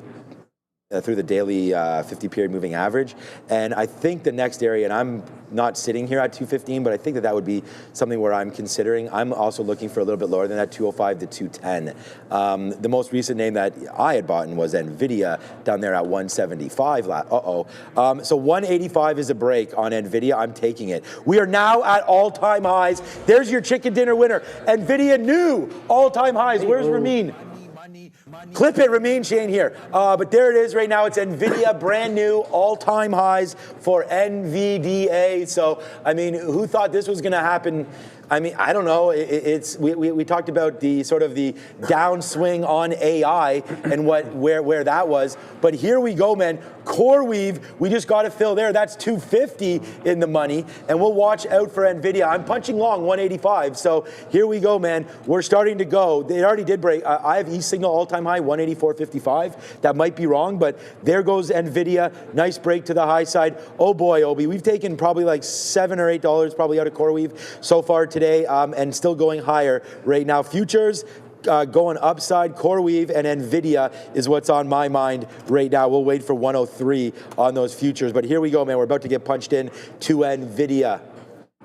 Yes, sir. So, guys, looking for a futures trading platform that actually delivers without hidden costs? With plus 500 futures, you get free live charts, transparent fees, low margins, and an unlimited demo so you can practice until you're ready to trade live. Open an account and start trading with as little as $100.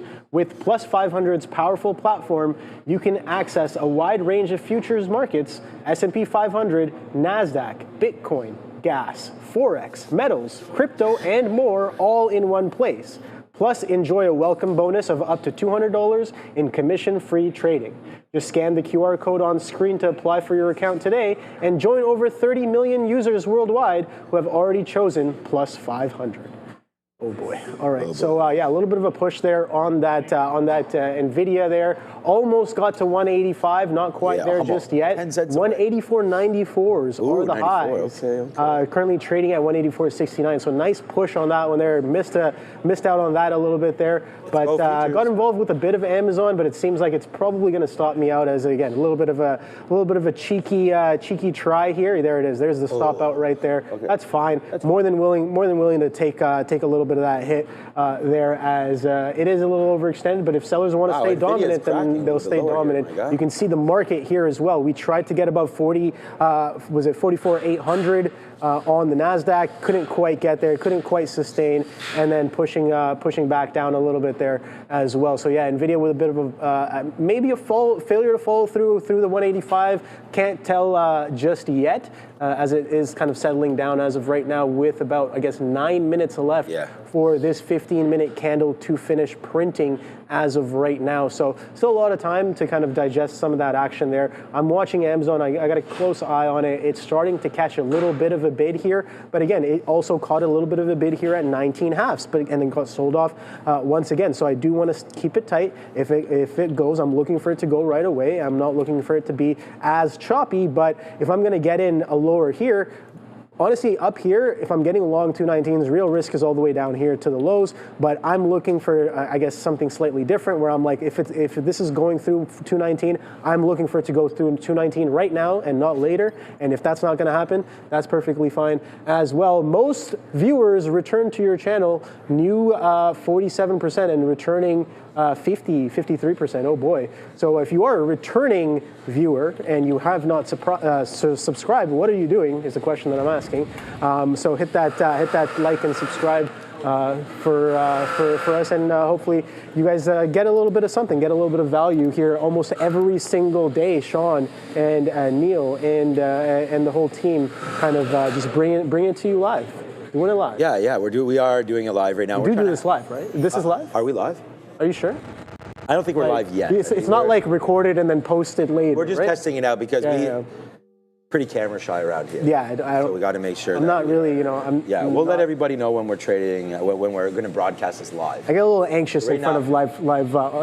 Yeah. Then don't worry about it. Yeah. So just real quick, man, we take advantage of that move down, obviously there as Nvidia does fall off. We also take advantage of CoreWeave. Remember, our stop out is still here. I'm not going to get any more in. We are almost out of our CoreWeave position. About 15% left. We only have now less than 10% left of the TQs because we just got out on the way back in. If it fails out, fine by me. And then Nvidia, as Obi just eloquently covered right there, it does make that downside play back into 184 there. So it goes right into highs again. And, fool me once, fool me twice, fool me 7 times. I don't know how many times we've been up here, and I've never really shorted this level. I'm just waiting for it to break. And I think when it does, it's going to be a fake and break.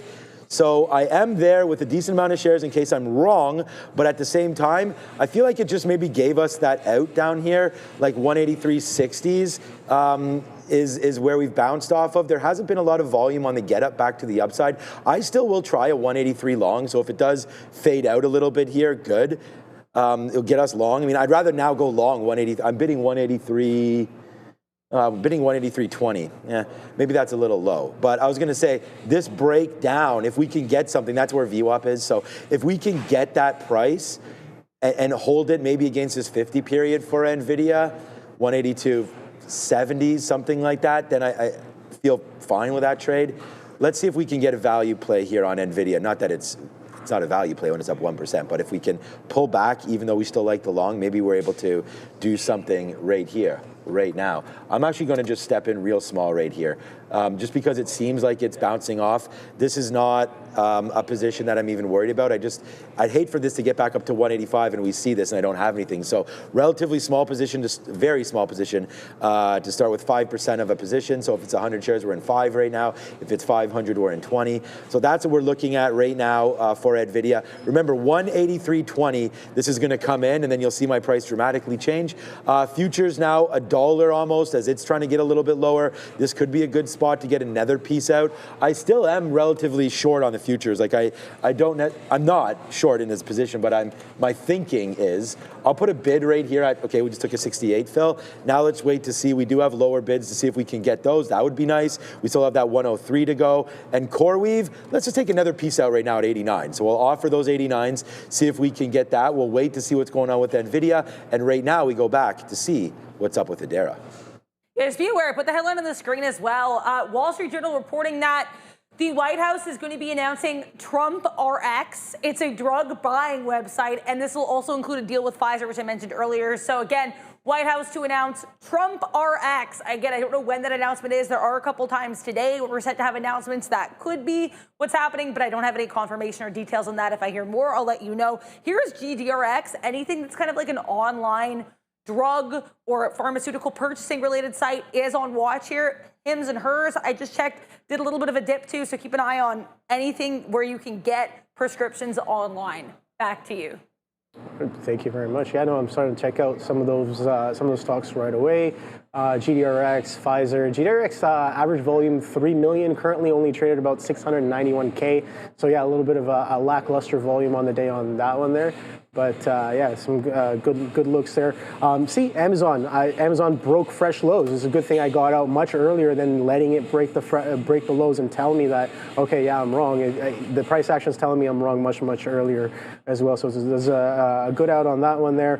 But trading much lower to the downside. So I like it even better. The lower it gets, I like it much better. So the question I'm asking is, how low can you go? Yeah. Shout out to Luda.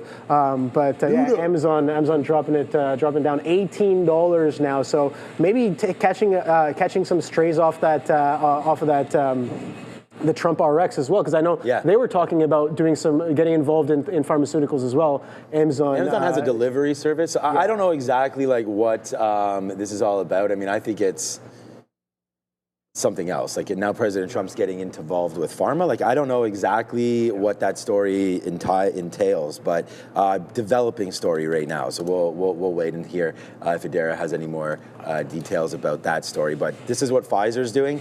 Pfizer is getting a nice move higher right now, so that is good. I have it written down here, Andre, for 10:15.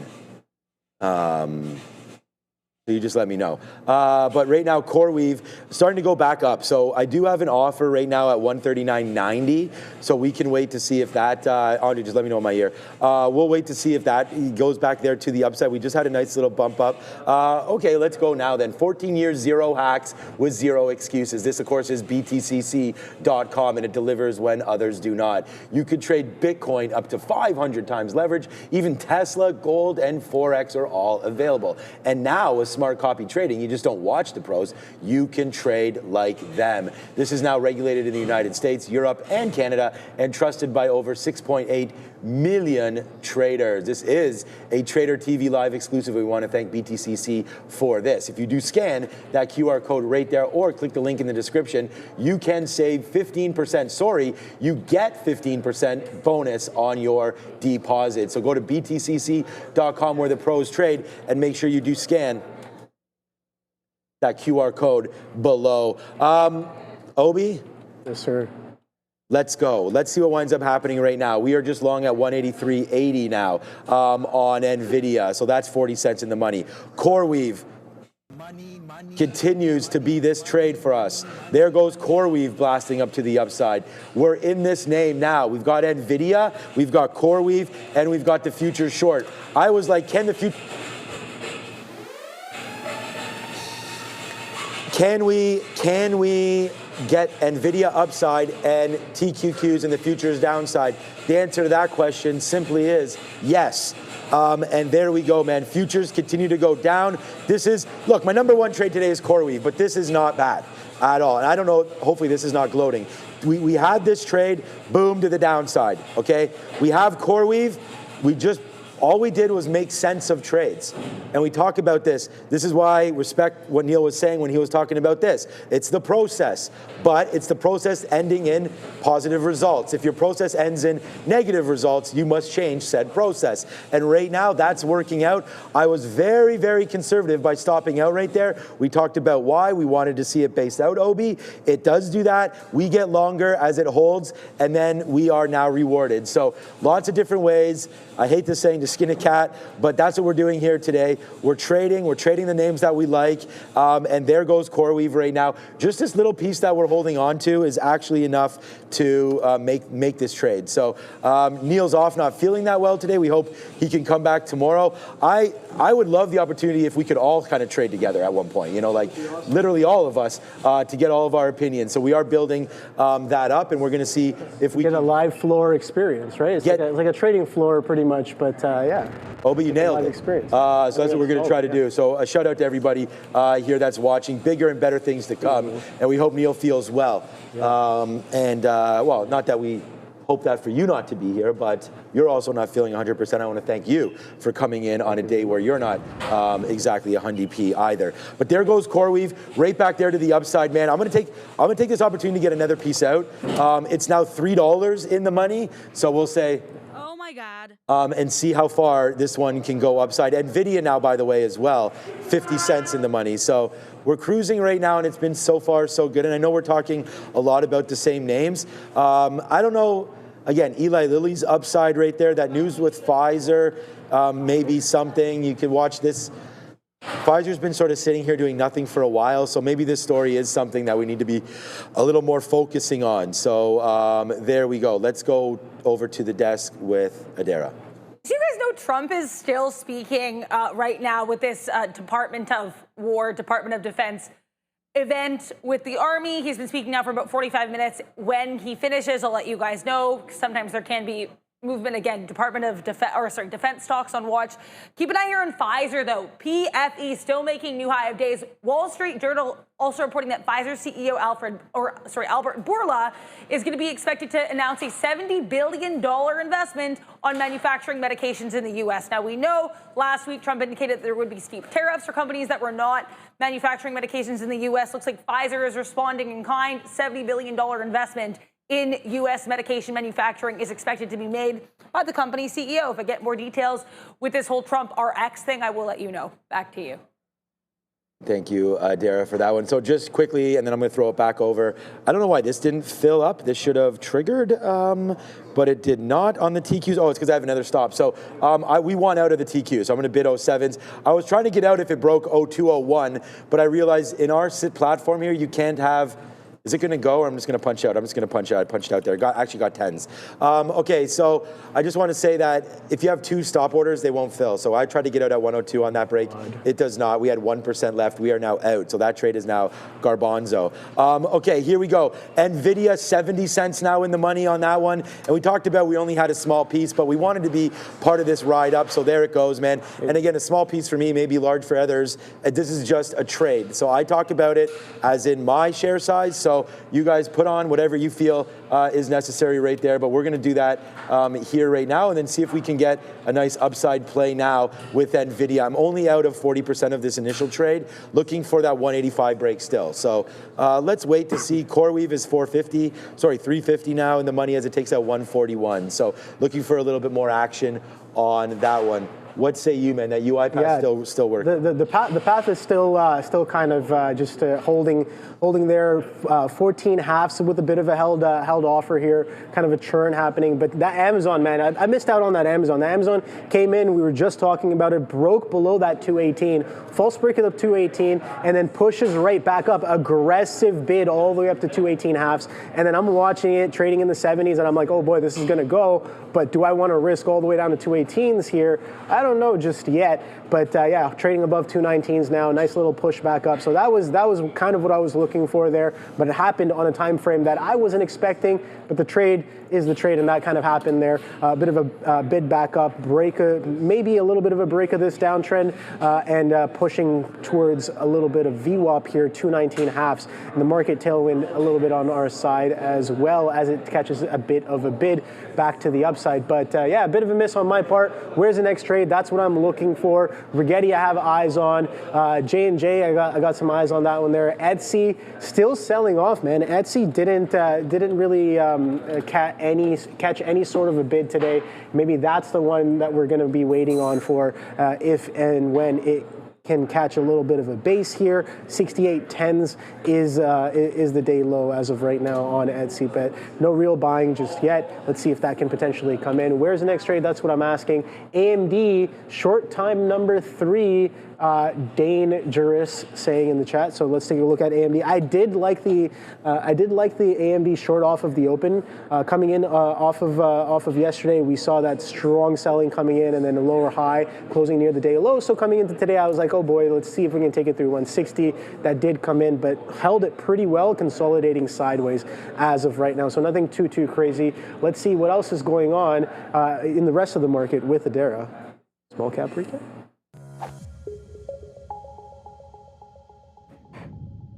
Just an update here with regards to Pfizer. It looks like I'm seeing comments here. Again, if this is confirmed, I'll let you know. But I'm seeing comments suggesting that a White House official is actually announcing that Pfizer will be reducing prices, quote, across the board. If I see confirmation of that, I'll let you know. But just a lot of the same headlines over and over here with regards to Pfizer and this TrumpRX program.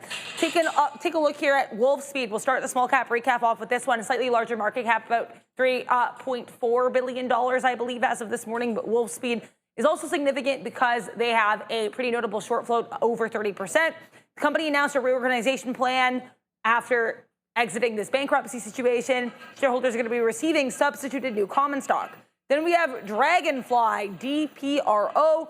This company right now, again, giving back some of the the early move, but still up on the day, trading higher after being selected by the U.S. Army to provide flex FPV drone systems. And last but not least, RVPH. This one actually got a price target increase yesterday. RVPH to the upside. This is a penny stock right now. And again, up on the day, a little bit below its high of day here. Before we send you back to the guys, we'll take a moment to thank our friends at Trade the Pool, because the Trade the Pool Beat Ackman live trading competition is here. October 8th to 10th. Every day, Ackman makes his move. But your mission is to outperform him, beat his return, and prove that you've got what it takes. And then the grand finale on October 13th, broadcast live on Trader TV Live with the Trade the Pool team live in studio. Over $600,000 in prizes are up for grants, $25,000, $50,000, even $100,000 evaluation accounts, and surprise giveaways during the live show. So don't just watch, compete. Beat Ackman and win big. Scan the QR, start trading. Make sure to like and subscribe as we send you back to Sean and Obi. All right. I think we're beating Ackman today, I would say. We don't have a losing mark on our board right now. We're $3 in the money on CoreWeave. We just took another piece out right there. This Pfizer news is very, very interesting to me. I mean, now maybe Pfizer finally gets that go that it needs. Right now, using government money to now use, they just said $70 billion push towards R&D. Right now, they're going to be substantially discounting drugs through TrumpRX, so that's going to be exciting for many of you in the United States. I think that's a great move, right? I mean, cheaper drug prices is what we're all about right now. We almost have $1 right here in Nvidia as well. So we're just doing like $3 in CoreWeave. The TQs was a great trade. We're still up nicely on that one. And there goes Nvidia just pulling back again. So that high of 70, let's put an offer there, and then we'll wait to see if we can hold something for that breakthrough 185. Remember, we are going large, if that, not large, but we're going on that 185 break. Hopefully we'll be able to get filled on that trigger to the upside. I'm bidding 185.25 if it does wind up breaking. More news with Adara. So many news stories today, guys. Keep an eye on Robinhood this time around HOOD. As you can see, this did get a little bit of a pop, already giving back some of the move. Bloomberg reporting that the company is considering launching their prediction markets outside of the U.S. And we talked about this yesterday. The prediction markets have been incredibly well received within the country, in the region. Now they're looking to launch them elsewhere. Back to you, HOOD. Robinhood is absolutely nuts. We do have this little stock visualizer right here. I'm going to refresh this so we can get some more opinions on here. So DPO, I mean, that was one that Dragonfly there. We did have the news story there from Adara, so that one's moving around as well. Micron, well done since its earnings play, man. Now up 2.5%. They did get hit on earnings, now back to the downside. Amazon, 219, an interesting level there. We talked about that.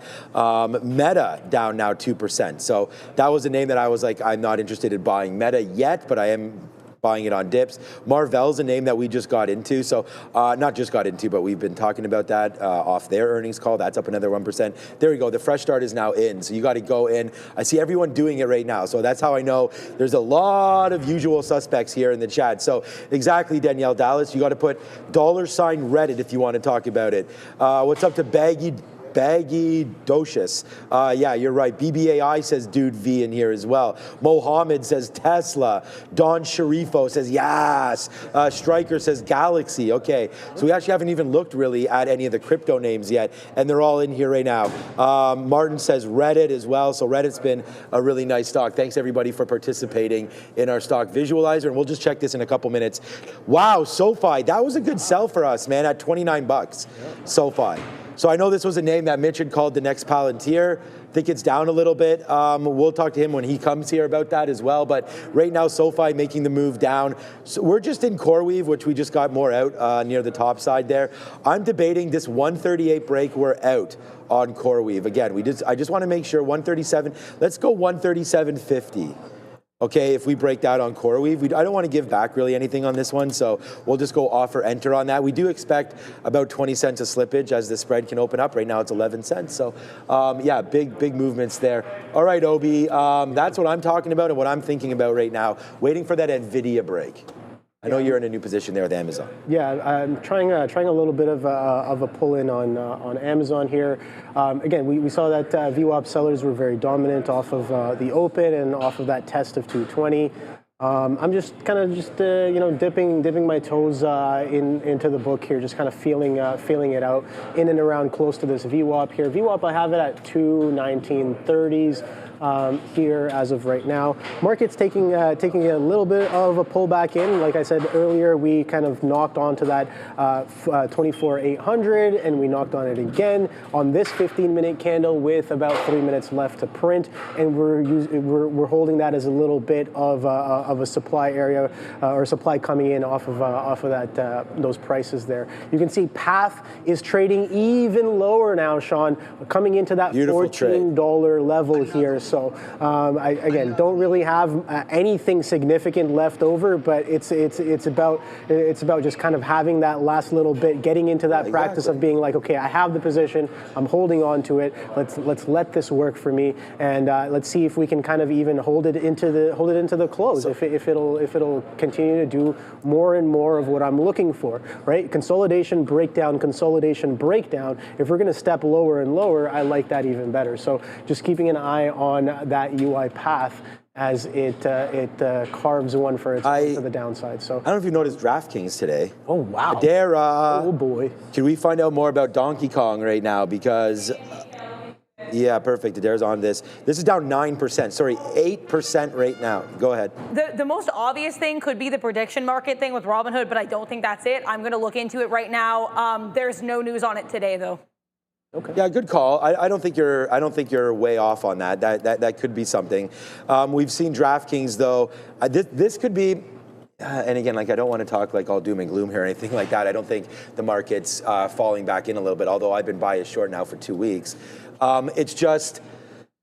This is the sign, right? You're starting to see some names that have been super hot fire, and maybe DraftKings is alone by itself right here. But that was, and again, this was another call about the NFL season starting, and now it's going. So maybe it's a fade the news kind of a pop there. This is a very, very dramatic story. So I think that Adara is right by thinking about maybe where this story is right now. But again, I like the stock. I've always liked first mover advantages, and I feel like DraftKings and FanDuel do have that. So if you do like the space, I believe there's more to come here. But for right now, yeah, it's not looking like a very healthy pull here for DraftKings. Down now 8% and taking out that 200 period moving average. So thank you, Donkey Trader. Donkey Kong. So that was a nice put there in the chat. Thank you for your concern there and the look in on it, because it is breaking lower. So there goes DraftKings to the downside. So I just keep hearing in my ear, come to me, come to me. I mean, Adara's dropping the news. The hardest working person on the desk today, Adara, what's up? Well, I can tell you a little bit here about DraftKings, Sean. I went on social media to kind of get the temperature of that one, and people are saying that DraftKings kind of generally does do this dip every once in a while in regulatory concerns. I cannot confirm the veracity of this. The one news story that people are throwing around as well, it's actually from yesterday morning before the bell, so we've had a whole trading day already to digest this, but I will give it to you guys nonetheless.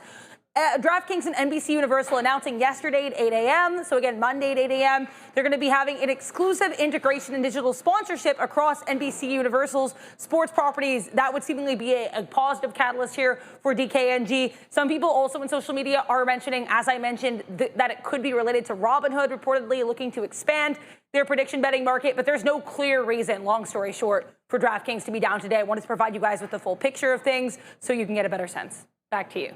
Thanks, Adara.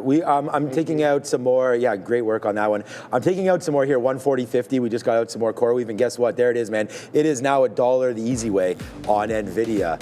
It's kind of the hard way, actually. The dip buy, it's hard. This is why I don't have that many shares. Hard to grab that on the way down. You never know how low it's going to go. But now we are out of 20. We took another 25%. So what am I talking about? We're out 20% of at each time. So 20, 40, 60, 80. We have 20% left. Too many numbers today to go over all of this, but we're still waiting for that 185 to break. And I'm not going to hate on anybody that's short this.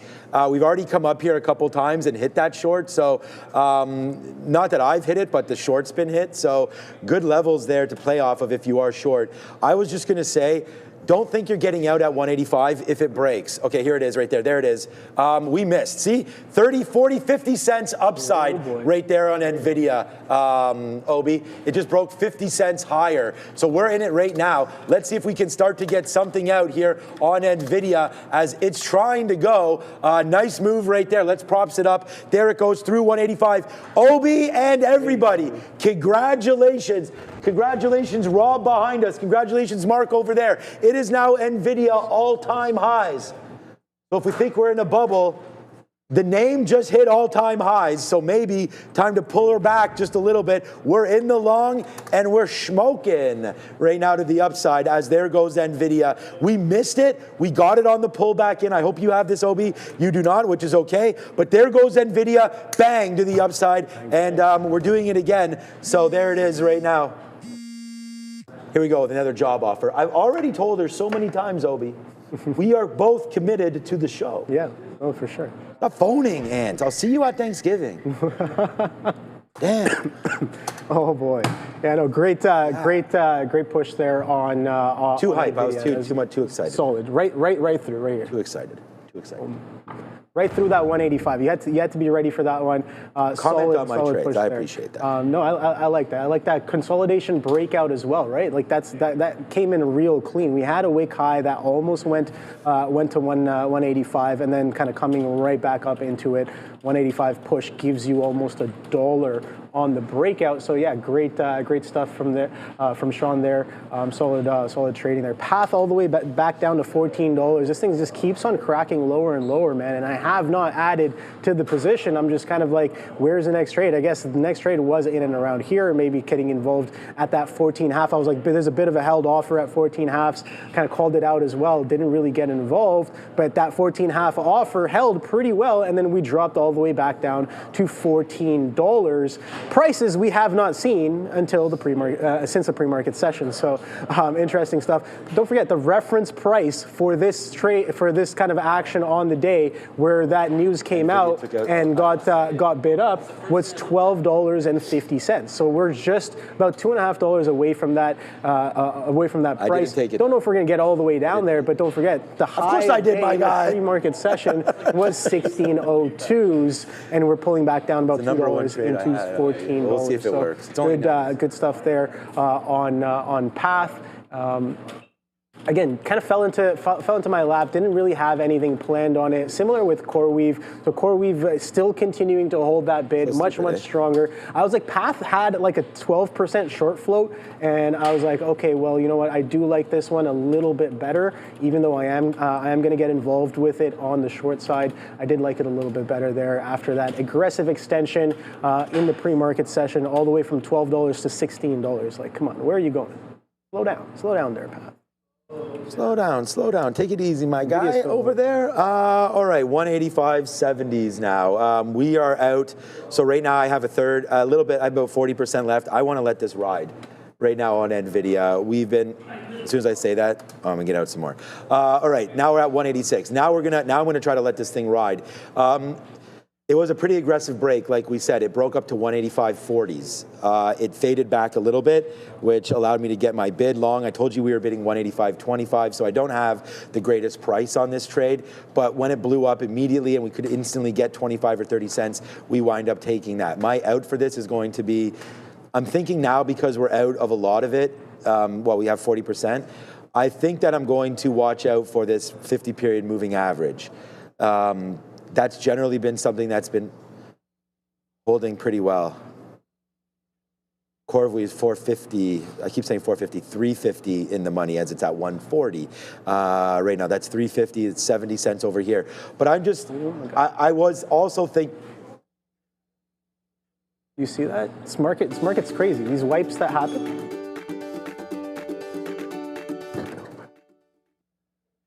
Oh wow. You like glizzies? Glizzies? I love hot dogs. Yeah. Hot dogs are I had them for the first time in a while this weekend. They're okay. I mean, they're not the healthiest. There's all different kinds of glizzies. There's the ultimate scale of glizzy. This is why glizzies are very popular. Oh yeah. Is you could put on there, you could put on. Are you like a fried onion guy? Or like, for me, I don't like raw onions as much. I don't mind them in salads and things like that, but I prefer the fried. With a little mustard. I'm definitely a mustard guy on a hot dog. I like the fried onion. I like the sautéed onions with some mushrooms as well. Yeah. On mushrooms, great. Yeah, sautéed mushrooms. So, I like my glizzy a little fancy. That's what I was gonna say. I like hot dogs. They're not like, I would prefer a burger. I prefer a sausage on a bun. Yes, all of that kind of stuff. But yeah, hot dogs definitely. The kids. So we hadn't had them in a while, like I was saying, but it was good to have. We put them on the barbecue. Barbecued hot dogs are my favorite, as opposed to the boiled or anything like that, steamed as well. You get at ballparks. Hot dogs are great. Atmospheric food.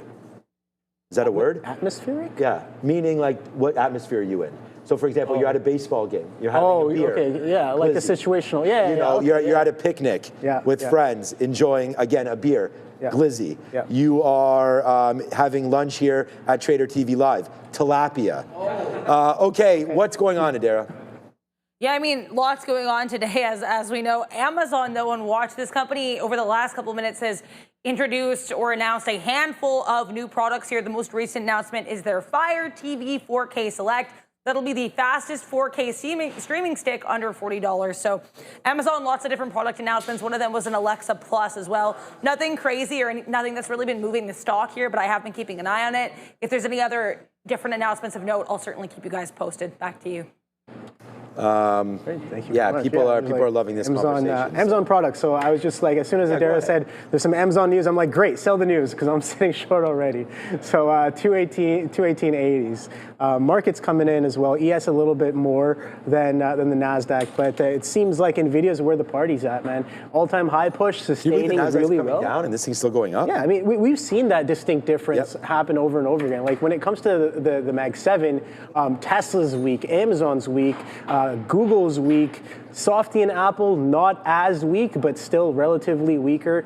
Still trading within, I guess, their opening ranges, but Nvidia distinctly different. So, and our friend Meta, I don't know what Meta's. Meta's down 2% or more. I just want to give quickly here. So I'm starting to get out a little bit more of Nvidia, and I'm just piecing it out. Like I'm not. So now I have 33%. We did have 40%, so we're out of 7% of that. And the reason why, big rejection candle there. That if I could. Even show you, like right there, when that broke up and we had that moment of silence for that was some kind of a rejection up there. Someone blasted this through 186 again, and I don't know who that is buying. You finally involved in Nvidia? I don't know. But someone tried to run that thing through 186. And they did, and boy, oh boy, did they. I almost feel like that whole million shares was wiping that level. It must have been more than that, maybe 10 million shares, sorry. Wiping that level right there, and then just came right back in hard. Like we got 186 there, or 185.90 or so. Then we got a couple more 80s and 90s fills there, as it looks like it does want to turn its head the other way here. So maybe, and I don't want to, So this is the trader's dilemma again here. I could stop out at 185 right there. Like there is a level there for me. It's just, what is that, 184.25? So it's not always right to look at your net and make a decision based on that, and I'm trying not to do it, but I only do have a third left. I'm just trying to calculate, like, if we do stop out there, obviously this will still be a positive trade. So that math is mathing. So we're fine on that. Ooh. I don't know. All right, let's get out of half, Obi, of that break of 185. I'm going to go to 184.89, and I'm just going to stop out of half of what. Let's go. Yeah, let's go half. I hate to do it, but okay, we're trying to be a little bit more responsible here with that trade. What I've noticed in my life, by the way, it's already 10:40, so thank you, Obi, for helping out today. I mean, this day has been going by so quickly, and it always seems to do that. So thank you, Obi, and thank you, everybody, for joining us here today. But I don't want a good day to get, it's not going to go bad, but, you know, when you're making L's, you're giving money back. And I think that it is possible that this does break through a little bit lower. I do think this has like a couple bucks in it. I think 187 is possible today for sure. We just broke 186. I don't think it's rocket science to call a 187 fill here. So let's wait to see what winds up happening with Nvidia. I will get another piece out upside near that 186 level. So if that happens, then let's empty out another piece, probably 10% or so of what we have left. So let's get out of like 3 or 4% at a time here if we're lucky enough to do that. So I'll put an offer up there at 185.60 and see if we can catch that fill.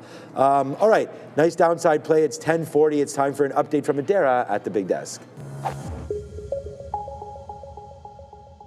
So you guys know I put it across the screen as well, but a couple minutes ago, Trump concluded his remarks outside the Defense Department, Department of War, so those are now done.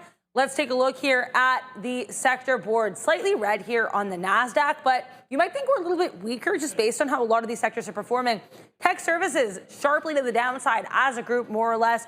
IBM, Palantir, Robinhood, all relatively strong, but Oracle, Netflix, Google, Meta, and notably CRM, all to the downside here. Retail trade red, finance mostly red, notably American Express here, and Blackstone are pretty weak. Then we've got health technology. There's a little bit of strength there, and producer manufacturing. To go back to health technology for a second, keep an eye on this sector, particularly Pfizer. We're hearing a slew of reports suggesting that the company is going to be announcing a $70 billion investment in manufacturing pharmaceuticals in the U.S. And then also they're going to be part of this TrumpRX plan that is set to be announced. If I get more details, I will, of course, keep you apprised. Consumer services, a little bit more mixed. Transportation weak, led to the downside by Uber. Energy minerals red as well, second day in a row. And retail trade, a little bit weaker as well. Electronic technology is where you really get a very interesting picture. Intel to the downside, they had that private placement completion earlier today with SoftBank. But Nvidia making new all-time highs today. RTX also strong. They had a deal this morning, I believe a $5 billion deal. And they also are a defense play. Of course, we had defense names on watch with Trump's comments. Dell to the upside as well. So electronic technology definitely stronger than the tech services side of things today. Back to you. All right. Nice sector. Yeah, we can go over some sectors in a couple of seconds as well. I just want to say that we did get a piece out at 185.50, very, very small. I chopped that order in half. So I got out of just a small little 2%. I don't even know why I do that, honestly, like getting out of a couple percentage points. This is why I have so many outs. You know, sometimes it pays off, Obi, when it's barcoding like that and you're able to see these outs. Yeah. Taking this out here is a little questionable. Maybe we should wait for a little bit of a bigger push. So I'm still at 185.65, 64. So if we can get that fill, then all good. And then we'll try to see about 186. I'm waiting at 186.15. That high was 38s. We'll see if it can get back up there. But brand new all-time highs right now. So props it up for anybody looking at Nvidia today. It seems like you're going to be, you know, in the money if you're checking your long-term accounts, that's for sure. But so far, so good here on NVDA. There it is. So we get our 68, 64 fill. And now we'll wait to see how far we can go from here. Yeah, great trading there on Nvidia. All-time highs. You saw it here first. Amazon got out of that one there as it kind of bid back up. You can see incrementally. Let's go down to 1 minute just so you can see my. CoreWeave is $5 in the money, by the way. Nice. Great trade there. CoreWeave's still holding on. Hey, wild. But yeah, I did get a little bit short here underneath this VWAP. And as the bid started to come in, you can see me actively covering as it pushes in. Yeah, sure. Real risk up to here, maybe even a little bit higher prior structure. But I see what it's kind of doing. We've kind of there was a high volume, I guess a node or high volume push in and around here. So, and it was kind of followed along with an aggressive bid all the way up in towards that VWAP. And now we're holding above a little bit higher. So after an aggressive selling, a lot of that selling I do think has been pretty much done in the morning session on Amazon. So if it's going to kind of hold a little bit higher in bid, I do have to respect that. I have to understand, like, okay, well, a lot of the selling might already be done. This thing is overextended to the downside pretty aggressively. I did like that reversion long, and I liked it in and around here. That's why when I missed it, I took a little bit of a short scalp back down just to kind of get a feeler there. But yeah, the buying definitely in and around this VWAP as of right now. You can see the market turning around as well, Sean. So yeah, coming into the close of the morning session, been pretty crazy, strong selling off of the open on some of these names. We saw that happen on UiPath. We saw that happen on Etsy. We saw that happen a little bit on Shopify as well. Shopify actually catching that bid through 150 off of the open to begin with, and then giving it all back all the way down to a low. I guess we printed a day low of 145.43. So I'm questioning how many ATRs that is from the day high on Shopify, kind of giving a decent chunk of its gains back. Oh boy, J&J reversion missed that one there. CoreWeave still holding beautifully the trend to its upside there. We know that Sean's involved in that one, so good stuff on that. But what are you guys involved in? I told you what my names were in the morning. I had Etsy, I had Shopify, I had Upstart, I had Rigetti, I had QUBT, I had, well, later on I had UiPath and CoreWeave as well, but I've only been involved in UiPath from the pre-market session. That one's working exceptionally well. I didn't even expect this one to be working this exceptionally well. $1.61 on a $15 name. Come on, you don't really see that kind of a move every single day. So I do have to kind of review this and be like, all right, if I did feel uncomfortable getting into full size in the pre-market session, where can I start looking into getting into that size in the intraday session as well? So that's kind of what I'll be looking at. I think at 1480s here, this consolidation highs, 1460s, and then we talked about that held offer roughly around 14.5s as well that I could have definitely gotten involved with, and the breakdown of structure at that 14.2s as well could have been a little decent. Trading at 1389s now on UiPath. Good trade. Yeah, $1.70. Yeah, I mean, like I said, only breadcrumb left, but trying to get into that habit of holding on to at least a little bit of the position as long as it's working for me, right? Yep. I think that's a good habit to get into. And yeah, I think we can all kind of do a little bit better with trailing positions sometimes. I think that's something that I see all sorts of traders kind of complain about, like, oh, I left too much on the table. That's always going to be the case. But the thing is, how do we get a little bit better every day? That's all I can do. I know that for sure.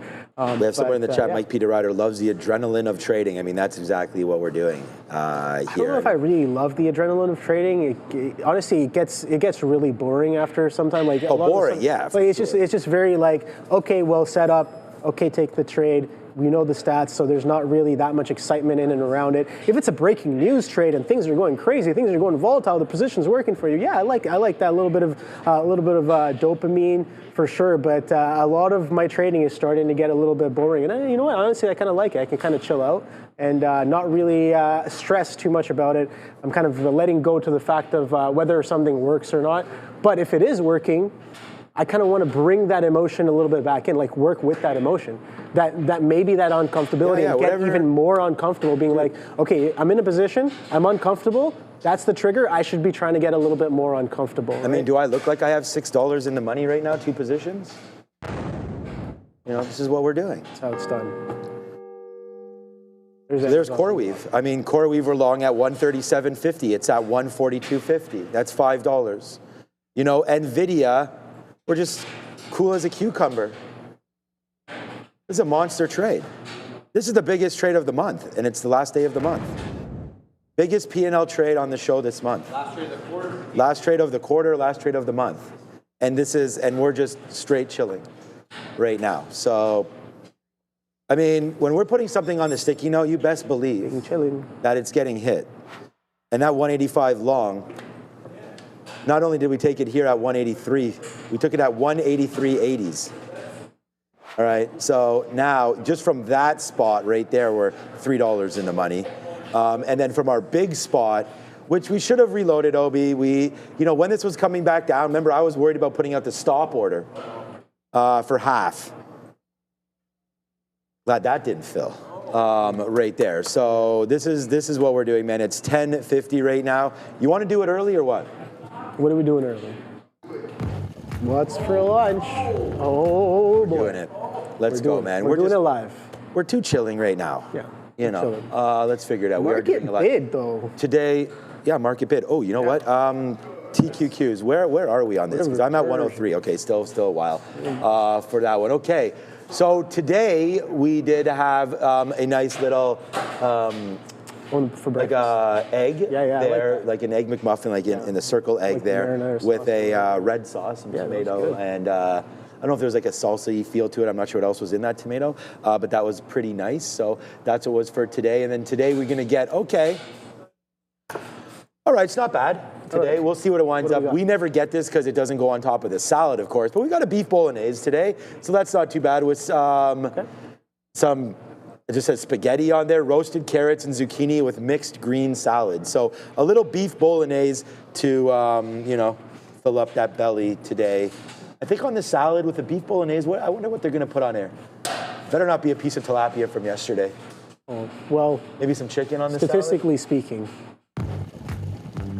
they kind of do that. They kind of throw in a little bit of stuff from yesterday. I know, that's what I'm nervous about. We're going to go to the gym at this in 10 minutes. We're going to let this trade ride. Yeah. We're going to let it Mike P to ride as this keeps on going. As this keeps nice. As this keeps on going to the upside. Oh man, now it is just going. Thank you so much, Life's Interpretation. I mean, this is, I think, what happened to my wife and me. See, Life's Interpretation. Sean Katina used to drive me crazy.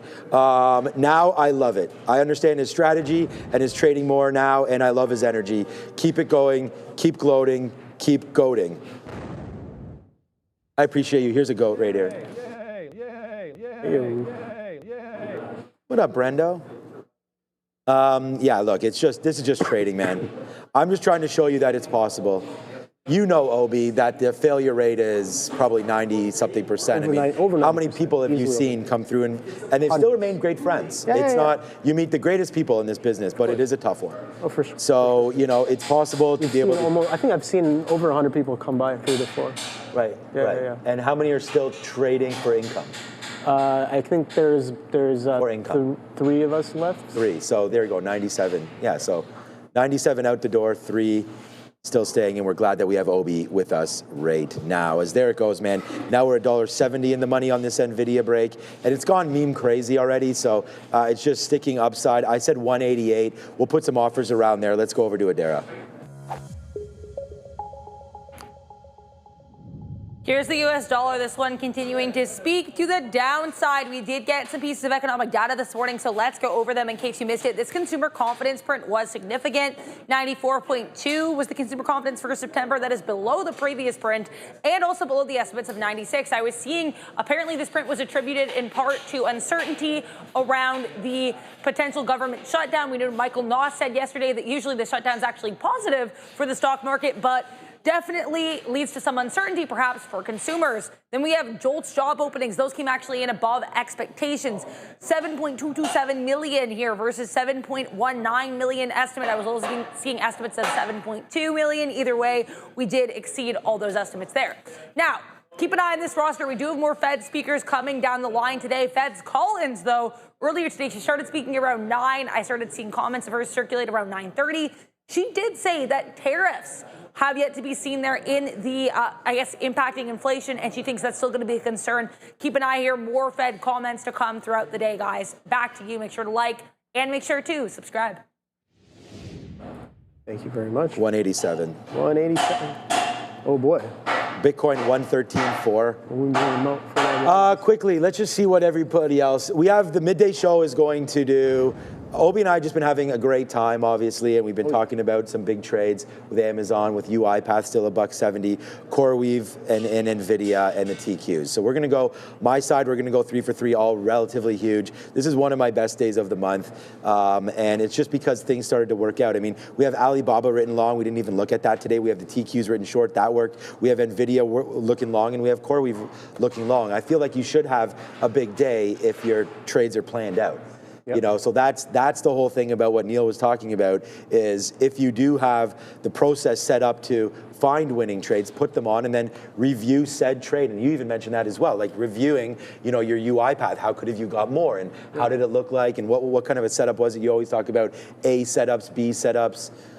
Trying to find less C and D setups, but those are the ones that you're looking for.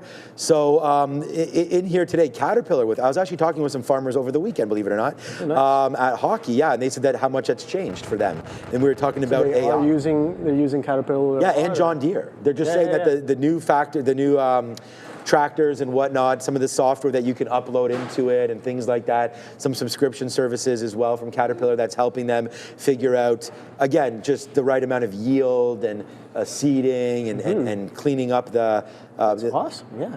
Yeah, so there's lots of stuff there as well. All right, so just for what we're talking about here, Open Door, 21 subs have voted for that one, up 1.7%. SoFi is really getting kicked today, and I think that's because a lot of money rotating. And I said this already a couple days ago. As Robinhood continues to go higher, I feel like there's not some hatred for SoFi, but maybe some money coming out of SoFi to go back in. DraftKings is a big one there, down 9% today. That continues to go. You've already hit some Amazon as well, so keep on doing that. And then our midday show, these guys will start to show us, some more of these little cap names that tend to go higher. There it goes, man. 187 now breaking over the top right there as well. So here it is. What's up, Dane Generous? Here's $10. So fans can gloat for you. Holy moly, Nvidia, CoreWeave, and TQQs. So yeah, it's just, this is the TQQ trade that was really great to start off the day. We didn't wind up holding much, so I'm pretty proud of that one. I'm actually going to cancel. I canceled my 103 now because I'm out of here in a couple minutes.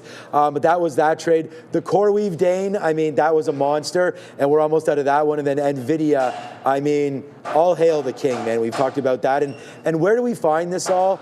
I come in, and a big shout out to Sharif. I mean, the sticky note, yes, is derived from our watch list. So I want to thank Sharif for giving me all the material for that. And then right into here as well. So again, was the TQQs written on the sticky note? No, it wasn't. But that's an opinion on the short of the market. We had that early. We don't have it now. Alibaba was on the note. Nvidia, I mean, we're always talking about chip names. And then UiPath and CoreWeave we discussed in depth from 8:30 to 9:30 as both those deals were announced. That's your biggest trade, and this is, well, Nvidia is now mine, but this is where I get the stats. Go find it. Over 3,000 of you have so far today, and it's a sticky note. It's out every single day that I'm in. So there goes Nvidia now upside. So we're still doing good. We have 2% left of CoreWeave. And I'm just thinking about a 140 break. So let's just do that. My last stop was 137.50. So let's go 139. Let's give it a little lower. Let's give it to 139.79. We do understand that there is a gap here in the bid offer. So we have to maybe give it a little bit more room. But yeah, man, with only 2.5 minutes left, Obi, anything you're looking at to maybe potentially get involved with? I know you're just in UiPath.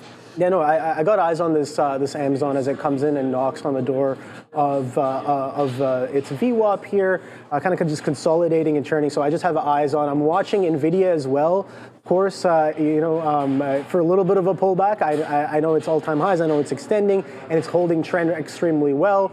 But yeah, extended nonetheless, right? So I'm just looking for a bit of a mean reversion potential on it. Don't really see anything that would get me involved just yet because of how aggressively strong it is right now, and then market tailwind as well. So I'm just waiting and watching, yeah, just kind of coasting along. Let's see where the next trade is. I don't really have anything right off of the bat, but yeah, I'm watching the UiPath as well. I'm like it's been sellers, pretty much only sellers since the open. So maybe giving us an opportunity to switch long eventually, but I have no idea. I think somebody in the chat was asking me, what's the plan to cover on the UiPath? Like I said before, I have an insignificant a portion left on UiPath, so I think I'm just going to try to put in the rep of holding the position, getting comfortable, watching it kind of ping pong around until the close, and then hopefully it still continues to work into the close. So that's what I'll be watching for here along the day, and I'm sure there's going to be other opportunities. We see how crazy some of these intraday news reports have been around the midday to the later end of the day as well. So I'm going to be sitting on my hands for the most part, waiting for, again, like I said this morning, something to potentially fall into my lap. So that's what I have going on. Etsy as well, only sellers since the morning, so I'm watching that one to see if buyers ever kind of take over as well. So that's what I got on watch, so nothing else too crazy. Good luck with the midday show. We only have about a minute left here, Sean, and it seems like Nvidia can't stop, won't stop. It's still holding those highs, man. Yeah, I mean, it's trying to stick around here at 187, so I've been getting some more outs right here, right now. And, if it continues to go higher, right now, man, I only have about 20% left. But I'm happy with it. I'm really happy with this play. The day happened, and we're going to get out if it breaks 185.50. So that's now we can use the 50 period. I mean, we were talking about using this 21 period moving average, but I don't want to stop out if it goes to 186.50. I mean, that could just be a run-of-the-mill pullback like we had right there. If anything, it was a reload. So I'd hate to get out there and then get stopped out and then have to be like, look back and be like, oh man, now we're at 189. That was a good reload spot, not a good out. So that's why I keep getting out. When we, like, I mean, we got to go. It's past 11, so we'll do that in a second. But like, look, this was barcoding here, so we able to get out. This looks like it's barcoding here. We do wait for a big bump, which we get. But now we're trying to be that trader that we are trying to be, and that is noticing that potentially there's a turnaround right here in Nvidia, up 3% today, gaining another couple billion, 100 billion onto their market cap for no reason really. So there goes Nvidia. We're going to play that pullback. Maybe we'll just dump it off. It breaks through 186. Okay, so that's going to be the play for now. We're at a great level. And Obi, thank you so much for coming through again. Make sure you join me at 2 p.m. Obi. Of course, I'll be. All right, Obi's back at 2. Thank you for that, and thank you for watching. Hit the like. It's not too late. Hit the like. Hit the subscribe right now. But you should be. And if YouTube doesn't do it, make sure you go find it. We're rolling over into the midday show. So it's a midday madness with Sharif and Joe. They're getting ready. They're locked. They're loaded. Let's throw it over to the guys. Ciao for now. See ya.